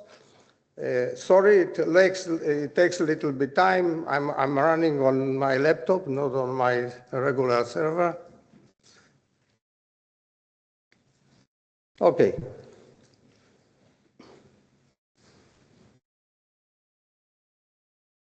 Okay, so you can see here the map of Tennessee. If I go closer, each of the color dots represents asset in certain sector. So the red one are electric, and so. You have the legend here. Okay, the high of the column actually shows the criticality in the current situation. So it gives number. Again, we can swap the map to any map as you like. I don't think this is important today. Most of the system has these abilities. You can satellite the map and everything. You can put the real, for example, lines are here represented as edges. You can represent it as line and everything. For the sake again, simplicity, we are running like this. And now I run the simulation. You can see I am running scenario, severe storm.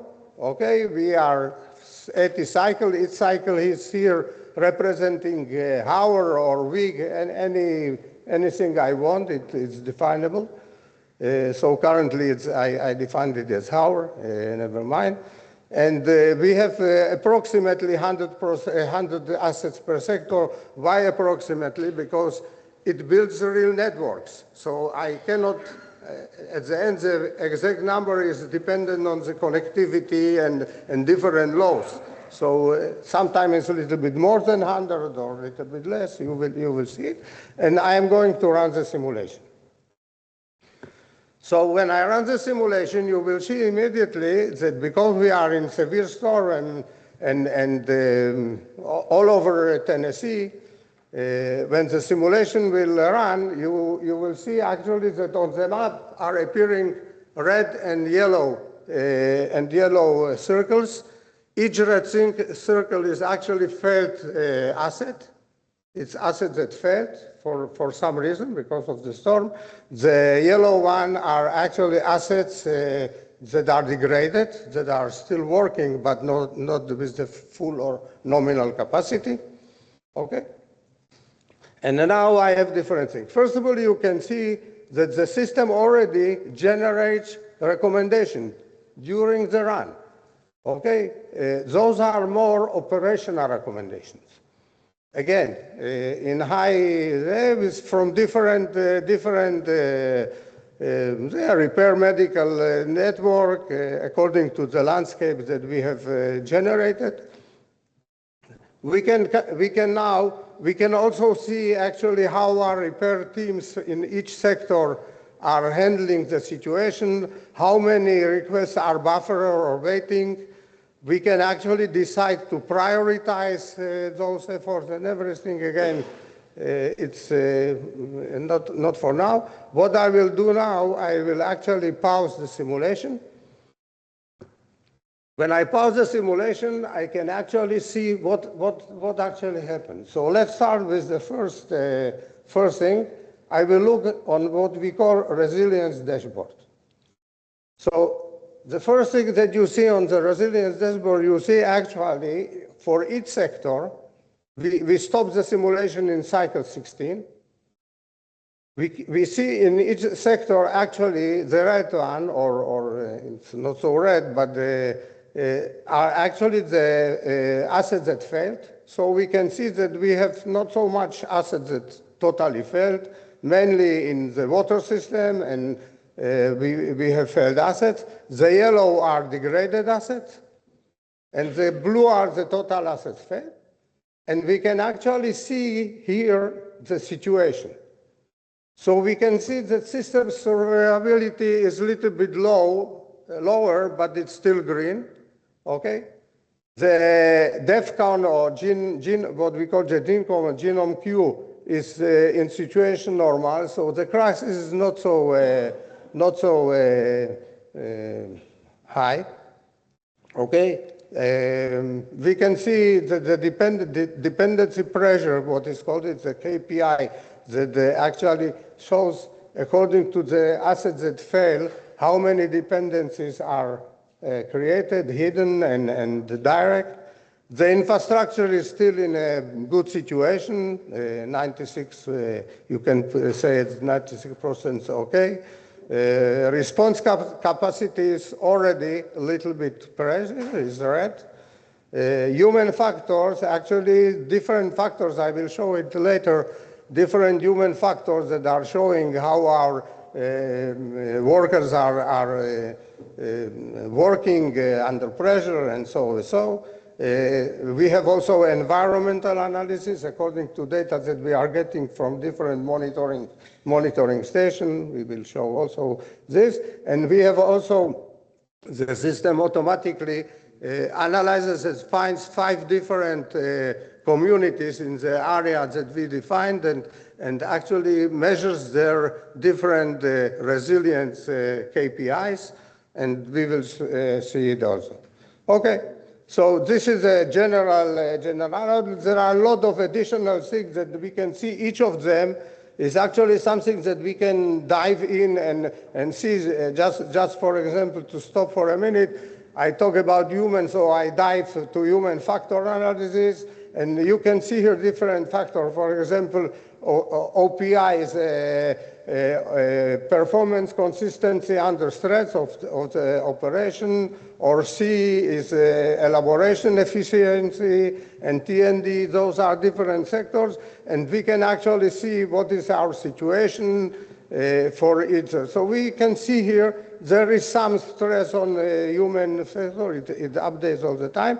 But we are still in let's say, almost normal situation, not critical situation.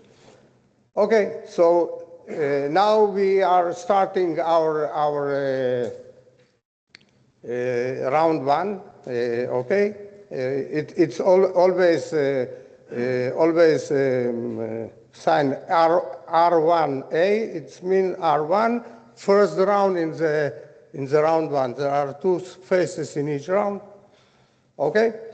And now we actually skip and go to Slido, and I will ask you a few questions according to the pictures that you have seen. Yeah, there are failures, there are some degradation, but the situation, severe storm, is not so critical. So, Avner? Okay.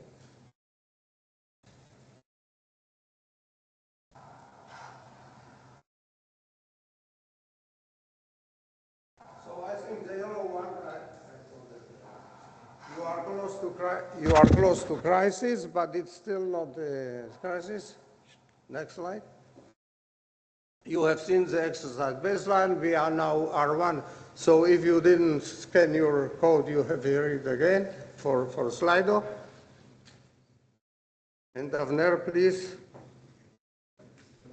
Can I move to the next slide or everybody? Okay. My slide is still showing the first one. Sorry? My slide is still on the first.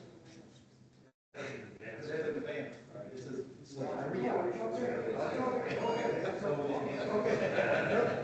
Okay, please answer. We are in the first one. We have 14 sectors, so you can scroll down to see all the sectors.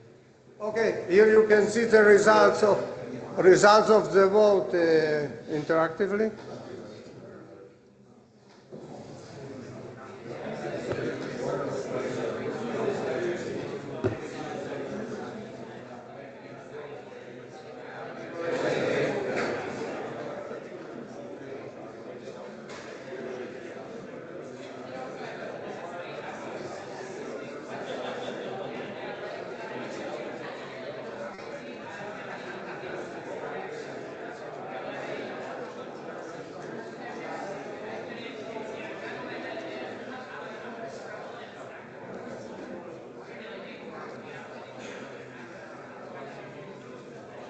Okay.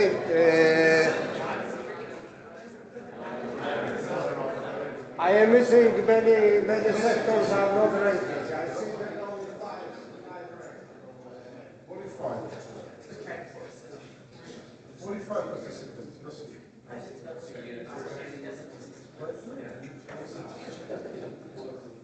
Okay. Okay.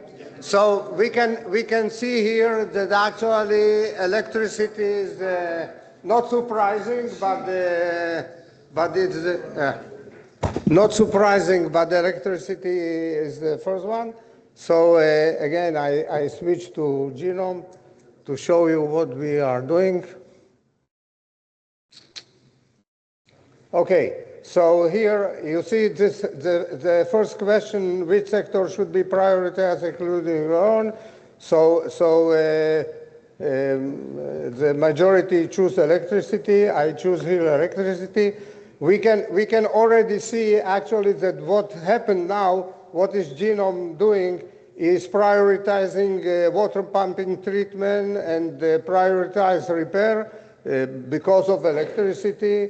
Yeah, and I can just say, okay, no problem, apply it. So we will see here that actually those are queued here. As you can see, those two decisions are queued.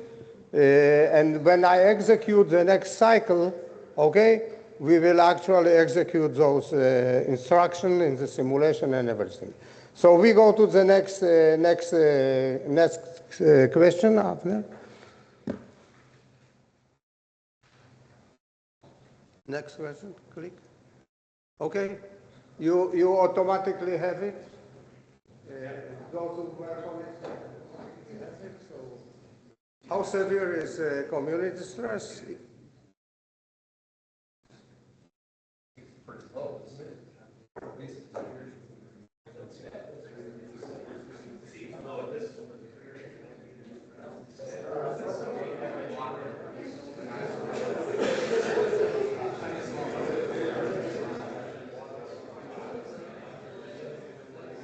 Okay, just to help you to answer if you are not sure.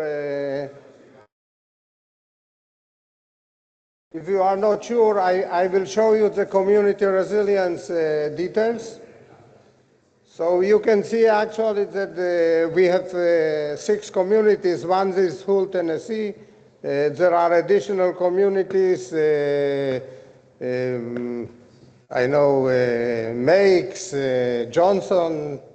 Those are counties in Tennessee. I hope it's really counties in Tennessee, I'm sure. Okay? We can see that actually the pressure is very, very low.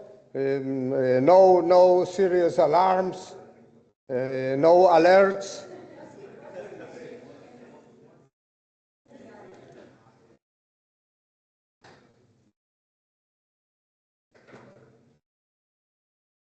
Yeah. Again, Lee asked me what is NDI. I don't have time to explain all the parameters. The system is actually, if you touch like here, any tool, you get the explanation of what the NDI means.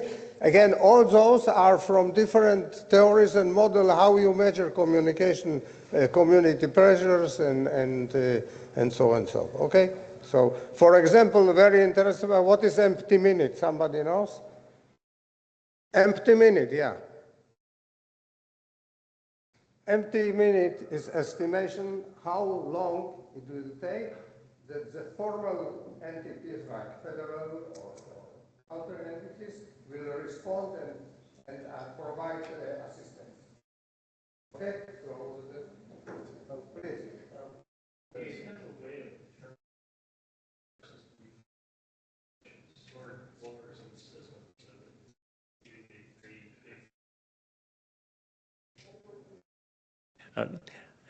I was curious if you, in your modeling, could capture how much water is stored in the system. So, day 1 it might not be a problem. Day 3 it might start to really be a problem. Day 7 it's catastrophe level. My answer is simple. Genome is able to consume any information available. And actually, the data model is categorized according to classes of reliability of the information. So we are starting with information that we are getting from the stakeholders, from the sector stakeholders. That is most accurate usually and everything. After then, if we don't have, we are trying to accomplish this information or to supply additional information from different very reliable sources like federal databases or national databases or country databases and so on. If we don't have enough information, then we go to the next level that, again, it's weighted by lower reliability, but still information. And those are actually what is called the open source intelligence sources that we are available. I promise to everybody we are not using dark networks, and everything is only formal networks and legal networks, but still those are not networks that are, or data that is approved by professional entities. And then, if it is not enough, we are going actually to social media sources that you will be surprised, but in crisis. Today, social media is sometimes the most reliable and most updated in time source of data needed. But it's again, from our point of modeling, it's the lowest reliability of data. So for your question, David, we at the end, and I forget, the last one is actually our knowledge base. So we are learning and gathering all the things. We are implementing some today very popular, what is called AI. When I have blonde hair, it was called computerized learning or something like it, but let's call it AI. It's very popular today. So we are actually building internal knowledge base that is actually gathering all the simulation and data we have done and building actually kind of knowledge that can supply additional information that is missing. Okay. So I go back.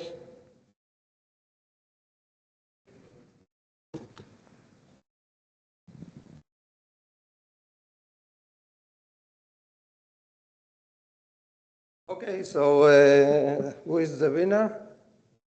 Moderate. How severe is coming? Moderate. Okay. I don't argue. So we go now to question 2. Moderate. You can see again, it generates automatically. I need another hand. Okay. So as you can see, it added additional thing. We save it, apply to genome, and go to the last question of this round. Okay, Avner?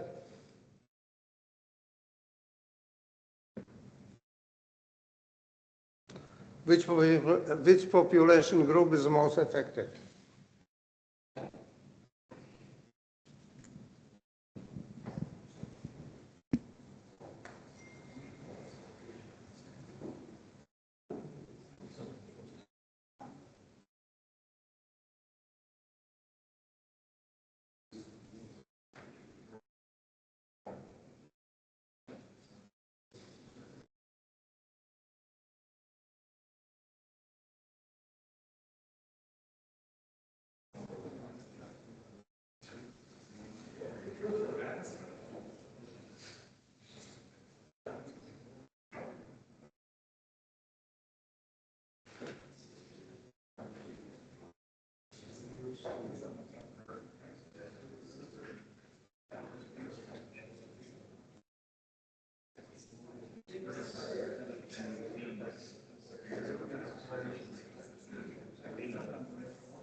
Okay, Avner?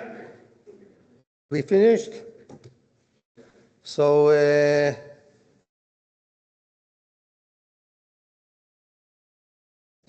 yeah, we go to here to the third question. And you choose actually vulnerable population, elderly and low income. Okay, again,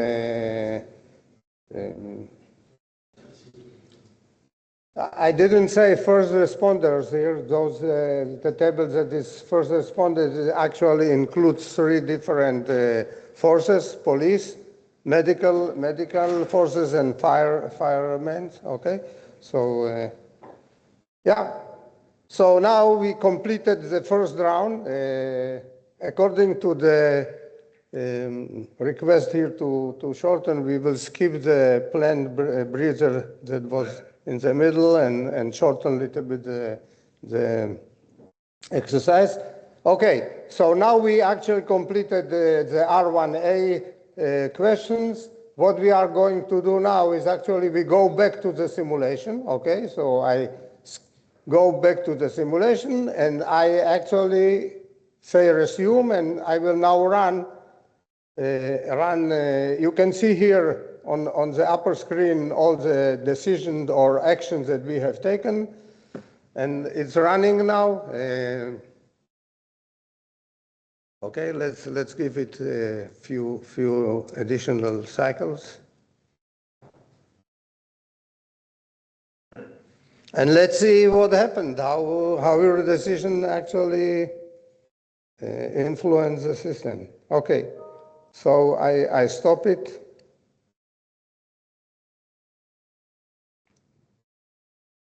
Okay, and then let's see the resilience dashboard. So we see something interesting. Actually, the situation is almost the same. It little bit increased. For example, we can see the road sector has additional degradation, and transportation is a little bit higher. Everything is a little bit higher, but still normal. What it means? It means actually the recommendation has influenced and stopped a little bit the trend that will happen if we wouldn't do anything. Okay, so because if everything was mistaken, okay, what will happen? You will see a much bigger trend of different failures and so and so. You can see that we are still in situation normal. The infrastructure is also not degraded, 96%. So the dependencies. So I have to say that here our emergency team has done very good work. Okay, but we go now further. It's good work, but not enough. We have still failures and everything. So we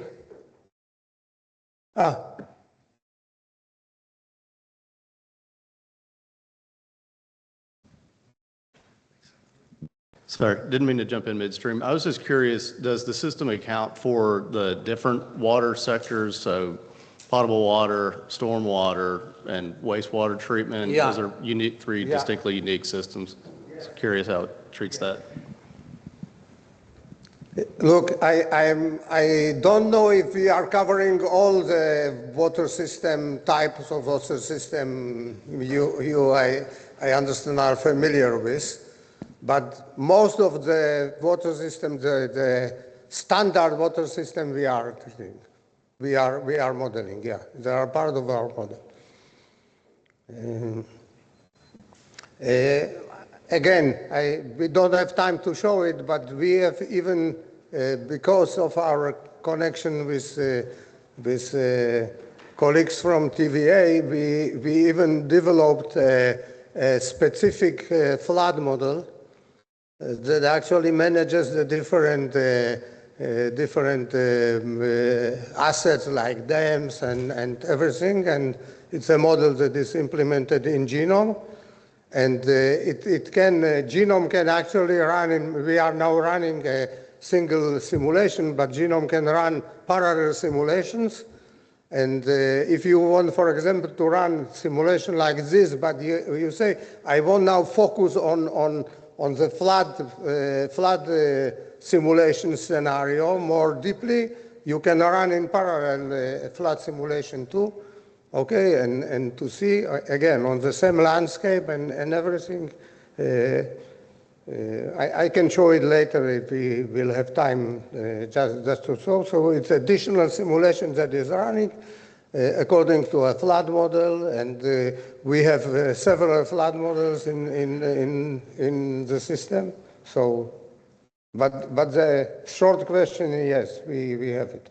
Okay, so what we are going now is, after we run, we still want maybe to improve. We go to the next round.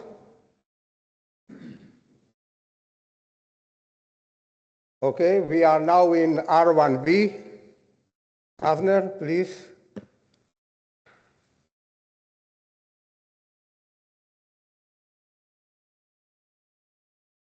Okay, we are in round 1B.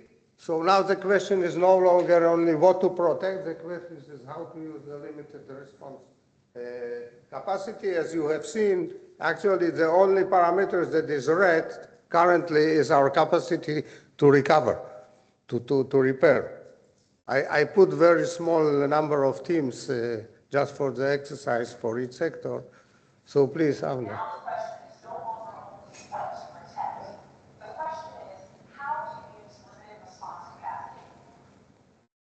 Next. Okay.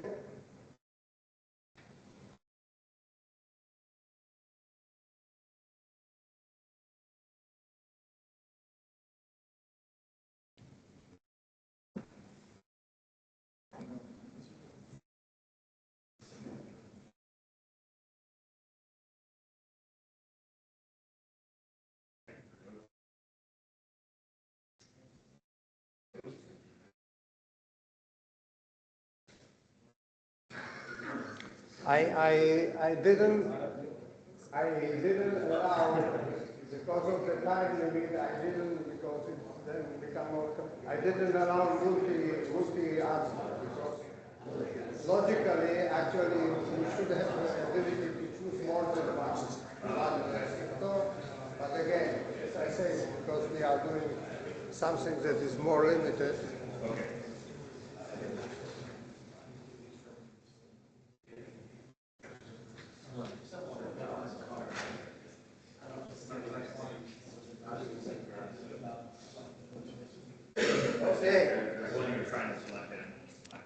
So,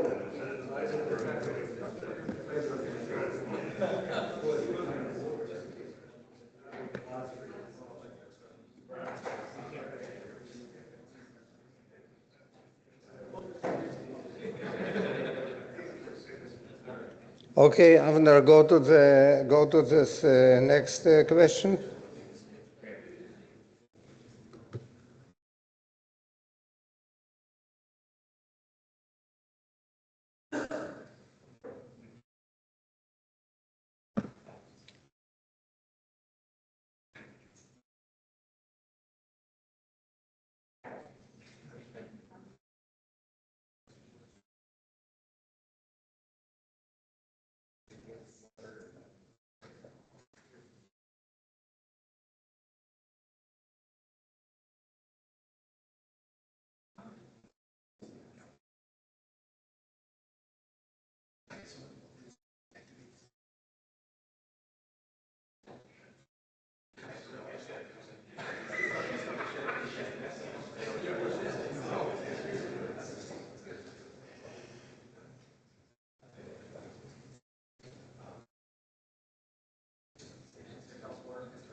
Okay, with your permission, I think you understood how we do it in genome, so I will not skip to genome. I will insert the answer, okay, and you can go to next question. So here, enable emergency communication won the race, as I say. Okay, Avner, you can continue to the next question.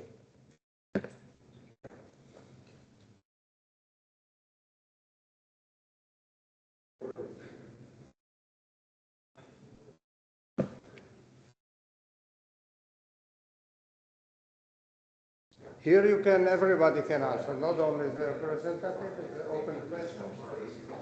Please.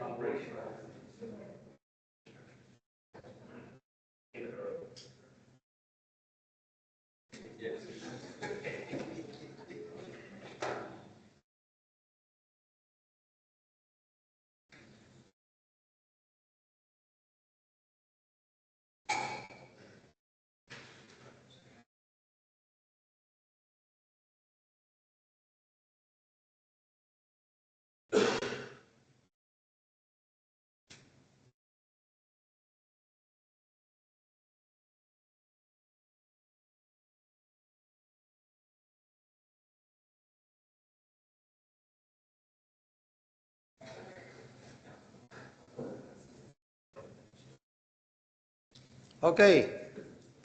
Yeah, you can continue.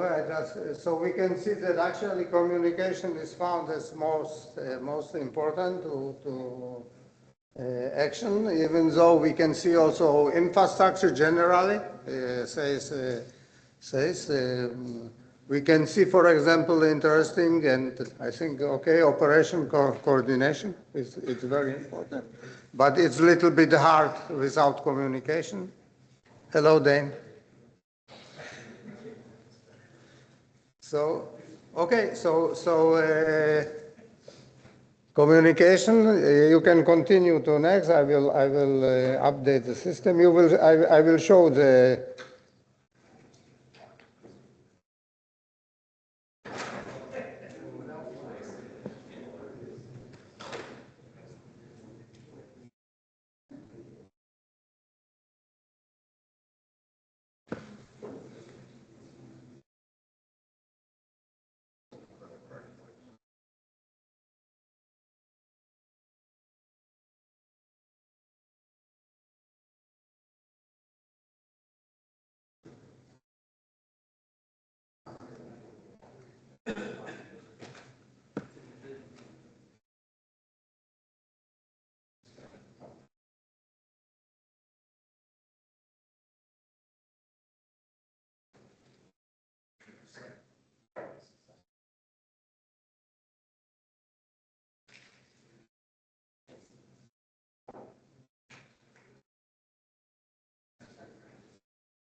Okay. I put it here. I skip now to show it. Okay, so which dependency is more fragile? Electricity, water.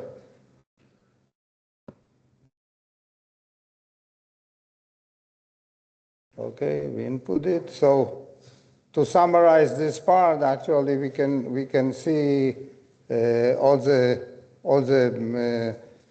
thing prioritize water pumping and treatment, create simulation cycle. So you can see all these that are already executed, and those are the new that are queued after your questions currently, after your answers. Prioritize electricity to critical facilities, prioritize water pumping and treatment. Again, additional prioritization, force repair water. Okay, so we now skip to run your answers in genome. So back to simulation, control, resume.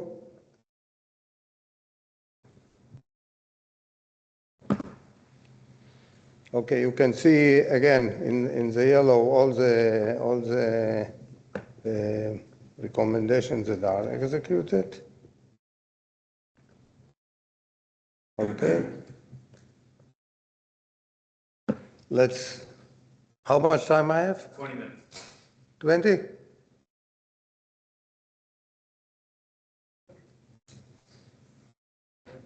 I said should take 3 days. Now you gave me 25 minutes. Okay. You are so kind.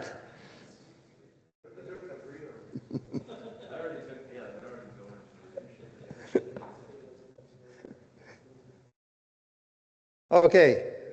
Let's pause it. Let's look what happened now. Hopefully not much. So here we can see we actually pause now in cycle 32. Again, we are still increasing. If I look at the total, we have now, instead of 101, 116 degradation or failure.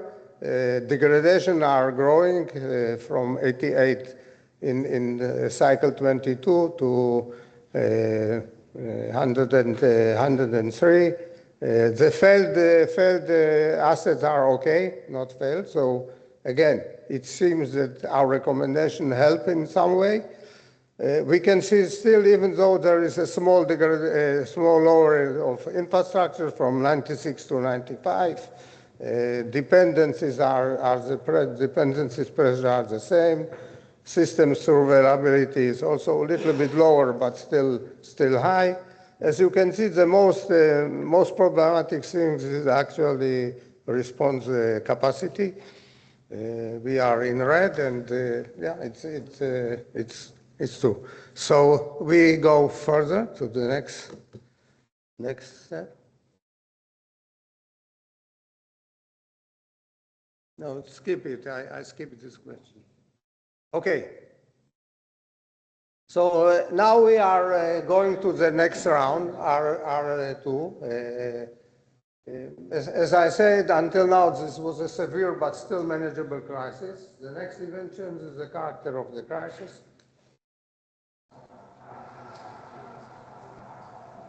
Okay, next is an EMP event. Okay.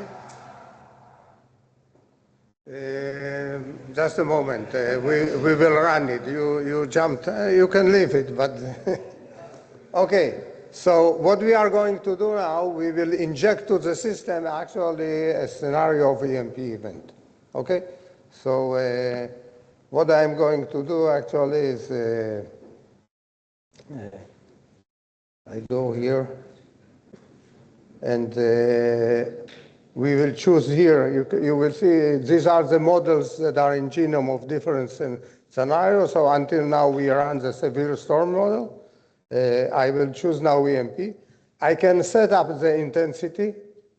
Okay. And again, I will not explain now. Chris can explain it better, or Udi than me. But genome has models that actually is able to define a map of intensities according to different parameters of explosion. We have even a tool that you can actually look at it again. If we decide, for example, that the strength of explosion is 100 kiloton, 100 kiloton is approximately 7 or 8 times of Hiroshima bomb, or something like it, okay? And explosion from, for example, 200 kilometers high. So we can run it, and we can see actually the influence according to the distance of the field strength measured in voltmeters, so the level of the voltage per meter. Again, as I said, E1 only. Yeah, and different thing. Again, let's leave it. So I will go back to the model, and for example, choose here intensity 3 or intensity 2, not to be too much. I can choose what sector I want to check the influence. I will choose here all sector, but you can choose any sector that you want. Cycle auto, I say, okay, run the cycles automatically. I will not say what cycle it stops, because such an event, it takes time. It takes, so it continues. And I queue the scenario. Scenario to be EMP. Yeah, EMP. So, thank you. Okay, queue the scenario again.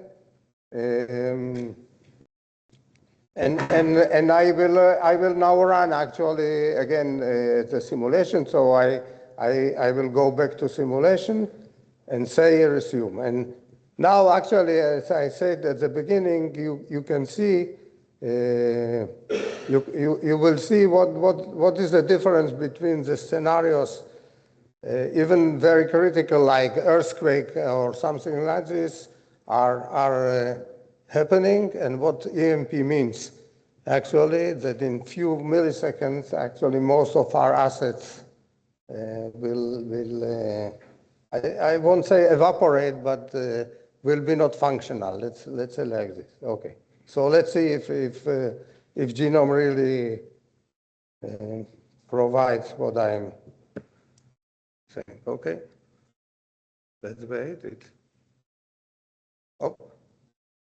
Okay. This and actually here it's picturized, but it's what happened in running. In second, 1 second. Actually, most of your assets disappear. I leave it to run additional few things, and we will look at the situation, what happened suddenly.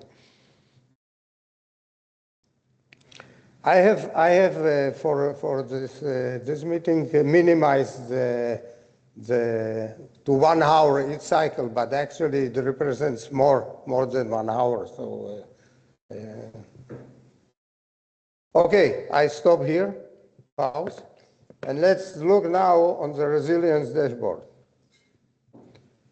So look what happened. We are now in cycle C39. You can see that currently we have 800, almost 900 assets that were interrupted. But most critical, from the 900, about 750 or 768 are actually failed, totally failed, 100%. And many of them are what we call in simple language fried, because all the microelectronics and electronic circuits in E1 are lost, usually. So you can see what happened. Actually, the number of the degraded is not so high. It's not because nothing happened, but because there are no degraded. There are failed, most of them are failed. You can see now that suddenly we are in the most critical level of GINCON 1. Again, we can see that still it was significant burst, but still not there. So still the system survivability is attachable. It means that according to the system that we build, the landscape, we provided some steps that are actually EMP protecting at least some of the assets. This is actually the situation. You can see actually the dependency stress. Dependency stress means actually that the element of cascading is critical. It means that if we wait now for additional few cycles and we won't do nothing, actually we will show even much serious cascading and failures. Infrastructure is again currently on 50%, nearly 4%. Very interesting. Response capacity jumped suddenly, but we didn't add any teams. But this is happening because in a model and in the short cycles that I run now, you don't have to, you cannot do nothing at the first time. You have to specify only in very specific things that are, and Udi and Chris talk about it, that are actually enabling to establish the most critical communication and maybe to start kind of first emergency electricity supply or any additional supply entities. Community, you can see now, it's still, again, we didn't run it too long, but it's still, it's, let's say, almost on yellow or yellow going to green. We can look now what actually happened. So we can suddenly see that we have 6 active alerts. So actually all the sectors and all the communities are in alert system, alert situation, and many other parameters that you can see. And because of the limit of the time, we will go now and make additional round and ask you question what to do. Okay, so, okay. 10 minutes, 10 questions.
Okay, very interesting.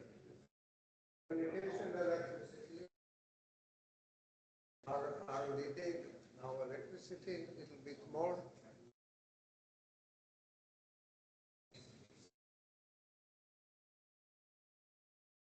Okay.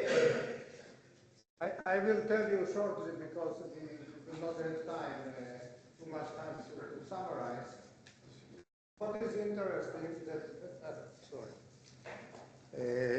what is interesting, I'm concerned from the results here, you know, because actually it means that we are saying exactly what we already know and not the surprises.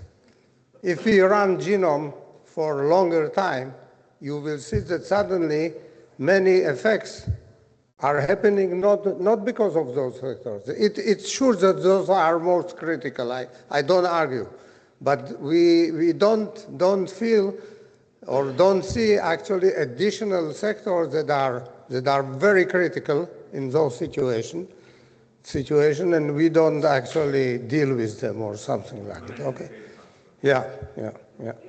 But again, you are invited anytime. We will be ready to provide deep presentation and everything to see, because this is the real value. To actually not to say, okay, this we know, automatically it's electricity, but electricity is important, but there are additional things that we are not sure. Udi mentioned financial systems that can actually, everything is okay, but no electricity. For example, critical manufacturing. You will not have, okay, electricity, you will not have spare parts. After EMP, actually, many of the systems are breakdown. You will not have spare parts. High voltage transformer lead time is 1 year at minimum, I think, if not more. So those things actually genome, if we run it more cycle, will show.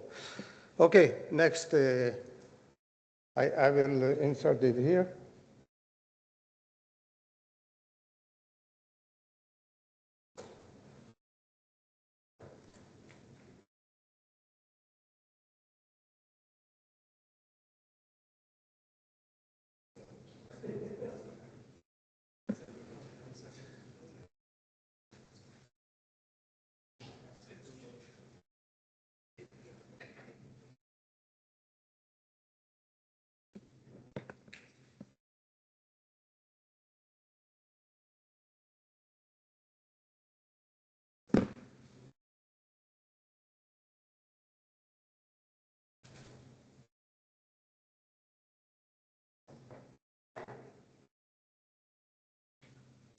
Okay, we have 5 minutes. Chris, 5 minutes? Yes. Okay. So we will not run the third cycle. We don't have time, but I will finish now and do something more, I would say, effective, just to show. So if I go back, I will close it. I insert it. I go back to the system. Okay. Apply. Back to simulation.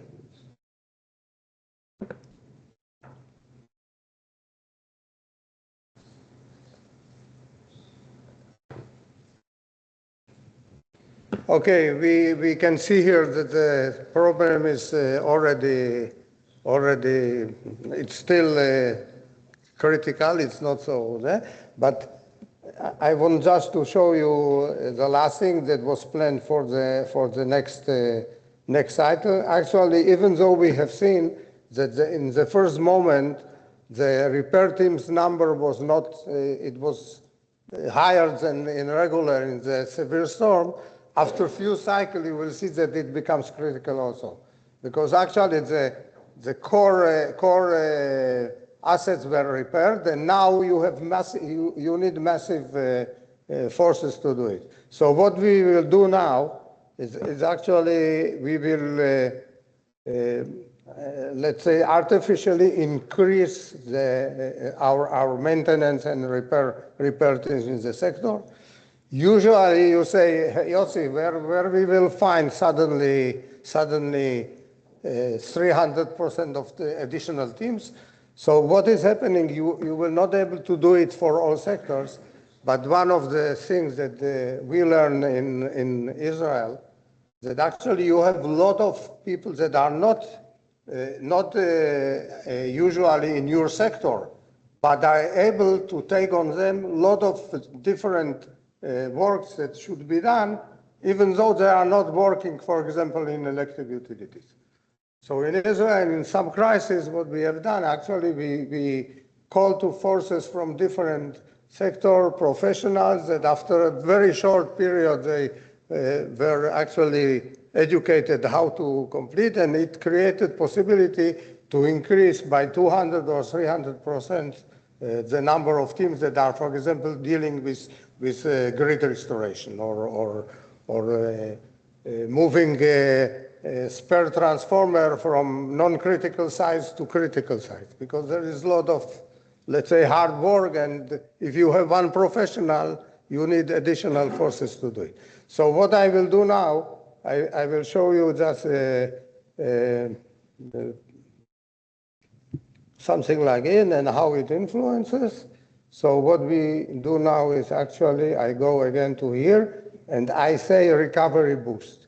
Recovery boost in the model, in the mathematical model, is actually increasing significantly the number of the forces. Let's say, for example, 2.5 times. Let's leave it all sector, Q scenario, and we will run the simulation again. Back to simulation. Control, resume. Okay, and let's see how it influences. What we should see actually that in, again, I shortened the periods here, but you can see actually that start appearing a big cycles, bigger cycle, not the small one. Those are actually showing that many assets are repaired. You can see that many assets didn't went back to full capacity, but are degraded now, so they are at least partially functional. And actually, this is again showing different activities. So if I summarize, and I will stop here, if I summarize, genome enables you during crisis or during exercises to actually try different things, different souls that you want to provide, and look and simulate it and see what results it brings actually in in the real, and if it is effective or not effective, and so on and so. So sorry for the clear cut. And thank you very much for your Thanks, Yossi. Thank you. Thank you. Thanks, everybody. So I told you a mixture of the truth and the lie this morning. So we were trying to, I guess we were being pretty ambitious. So I did deliver, actually the genome team delivered an interactive component, but I screwed you on one of the breaks. So let's take that now, and then we're going to come back. We'll hear from Matt Duncan at EIS about GridX, and then we'll also talk about cross-sector restoration coordination needs, and then get into lunch. So I appreciate everybody's participation and your excitement and energy. I appreciate that. And go get some coffee, go get a snack, and I'll see you here in 10, 15 minutes. Thanks, everybody.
Hi, Chris. Remember Robert? Yeah, we talked yesterday.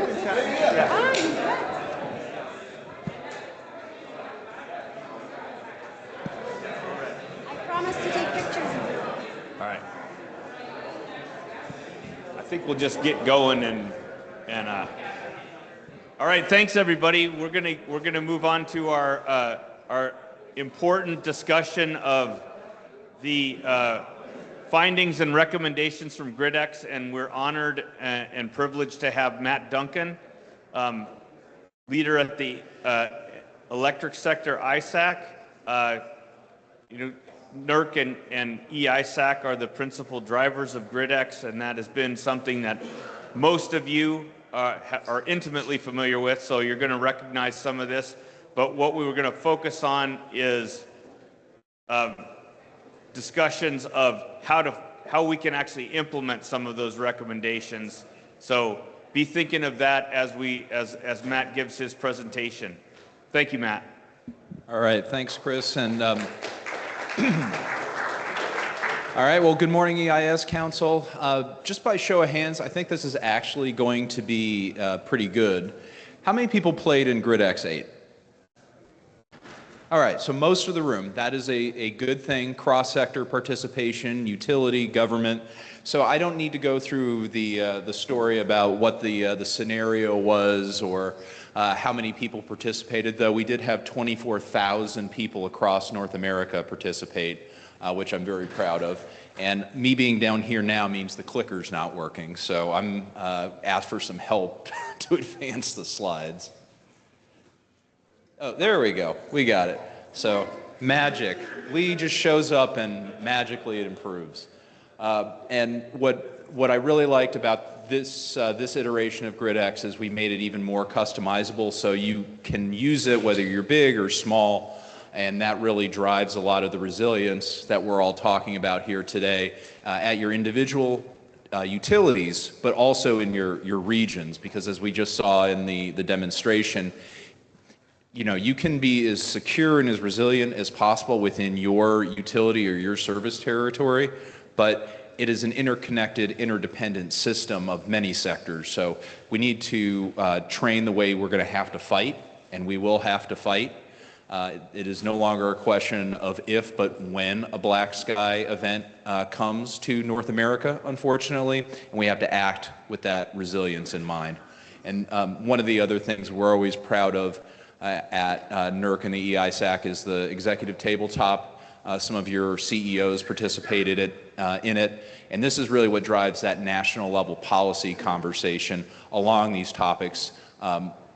Though I will point out, we're starting to see the same findings over and over again from the executive tabletop, and I'll get into that and what that means for you.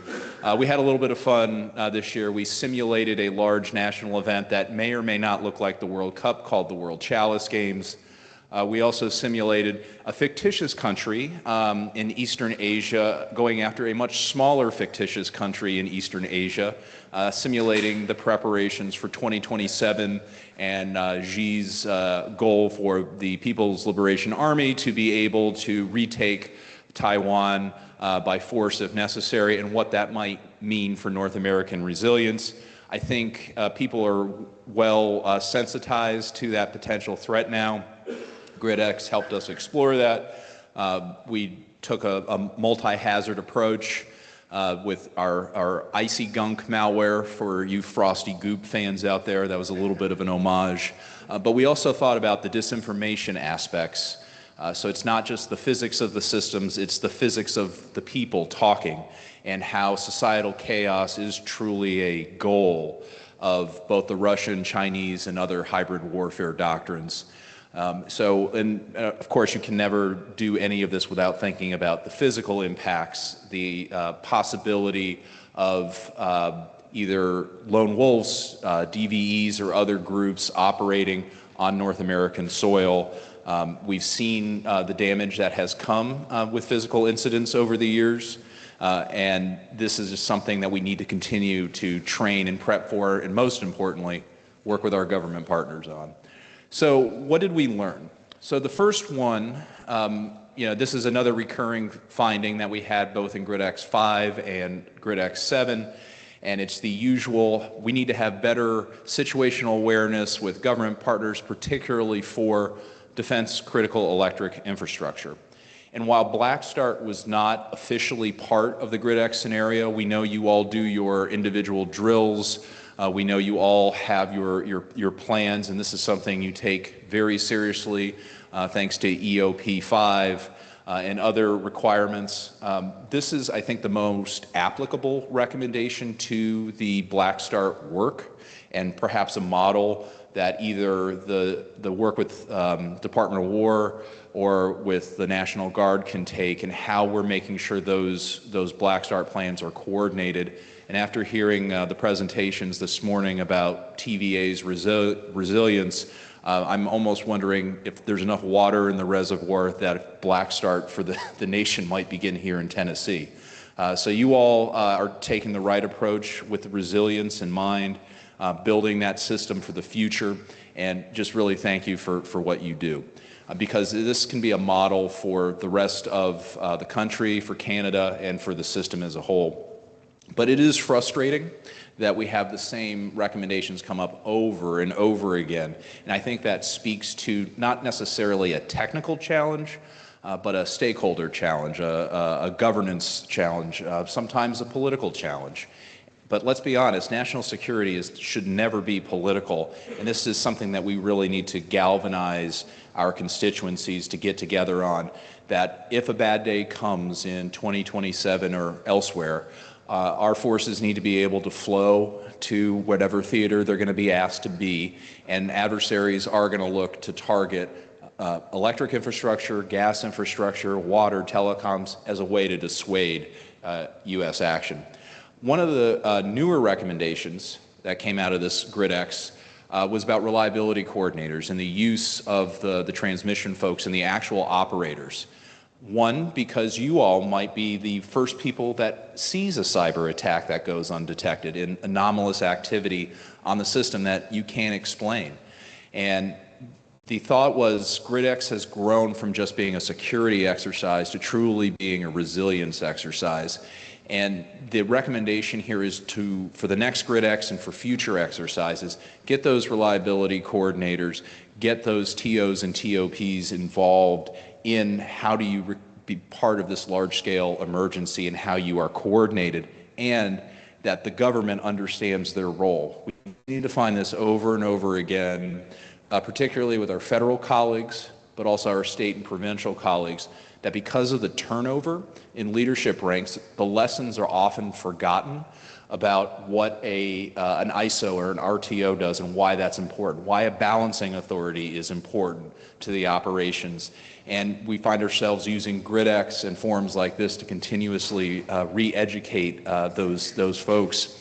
And frankly, the electricity industry and the energy sector is the continuity when you think about this. So you all have an important role to play in that as well.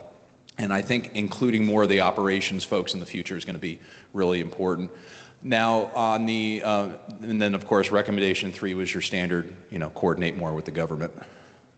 And that was also, we built a resilient communications directory for the Electricity Subsector Coordinating Council. Now we're looking to add more government contacts to that. Starting with sat phones, but perhaps expanding to things like other resilient communication capabilities that exist.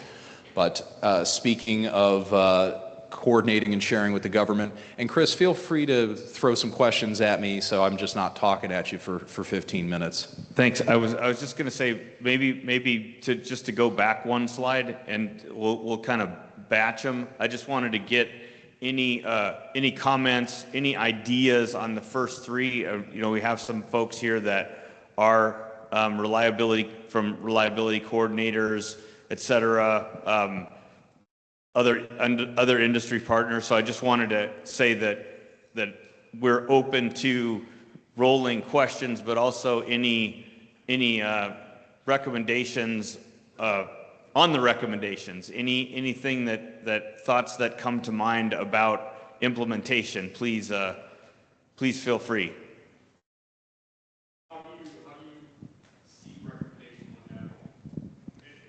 Here you go. Wait. Yeah. So Dwayne asked, how do we see recommendation one about the coordination happening? So I think this is a role for both the ESCC with DOE as the SRMA, but really you do need the Pentagon. You need the Department of War and the White House involved in this level of coordination because it's so broad, and the ability to do it is just, you just got to get the focus on the commanders, the installation managers to do this and train it into the system, because let's face it, a lot of these installations operate electric equipment that's connected to your system. So it's probably gonna be top down, definitely needs National Command Authority involvement. I see David has a question. I'm working my way over with the mic, but let me ask you, a quick follow-up on that first one. Have you thought about, are there implications for security clearances, other things like that, so that when you have these types of discussions, right, the electricity supply the bases make national security decisions and project power, et cetera. So is that, it's a big picture. Is that something that you're looking at? Yeah, it's bigger than security clearances, and I think the conversation has moved beyond, oh, we need more security clearances. What we need is more unclassified sharing in a more rapid phase. Let's not let the classified piece hold up the discussion. Go ahead, David. Hi, David Winks. I just had an opportunity in the last couple of weeks to meet with the principal cyber advisors, both for the Navy and for the Air Force. And they were addressing this very subject, and they said, we'd love to be able to send in our cyber teams and help utilities harden, particularly those supporting, of course, military bases. Information sharing on which bases is hard because it's a classified piece of information on which ones are prioritized. So there's a need for having cleared people in industry. But they'd also like very much a dialogue with their electrical suppliers. And the question that came out of that was the government is moving to what is called CMMC, which is a cyber certification for the defense industrial base. It seems that the utilities would be part of the defense industrial base. And so under CMMC, could the utilities invite the DoD to help them harden their systems? Well, if you dislike NERC compliance, I invite you to do CMMC compliance. So that is an important question, and I think extending, the DIB and its protections and in its involvement to the energy sector writ large. Let's not forget 43% of all generation is currently dependent on natural gas, so it's not just electrons.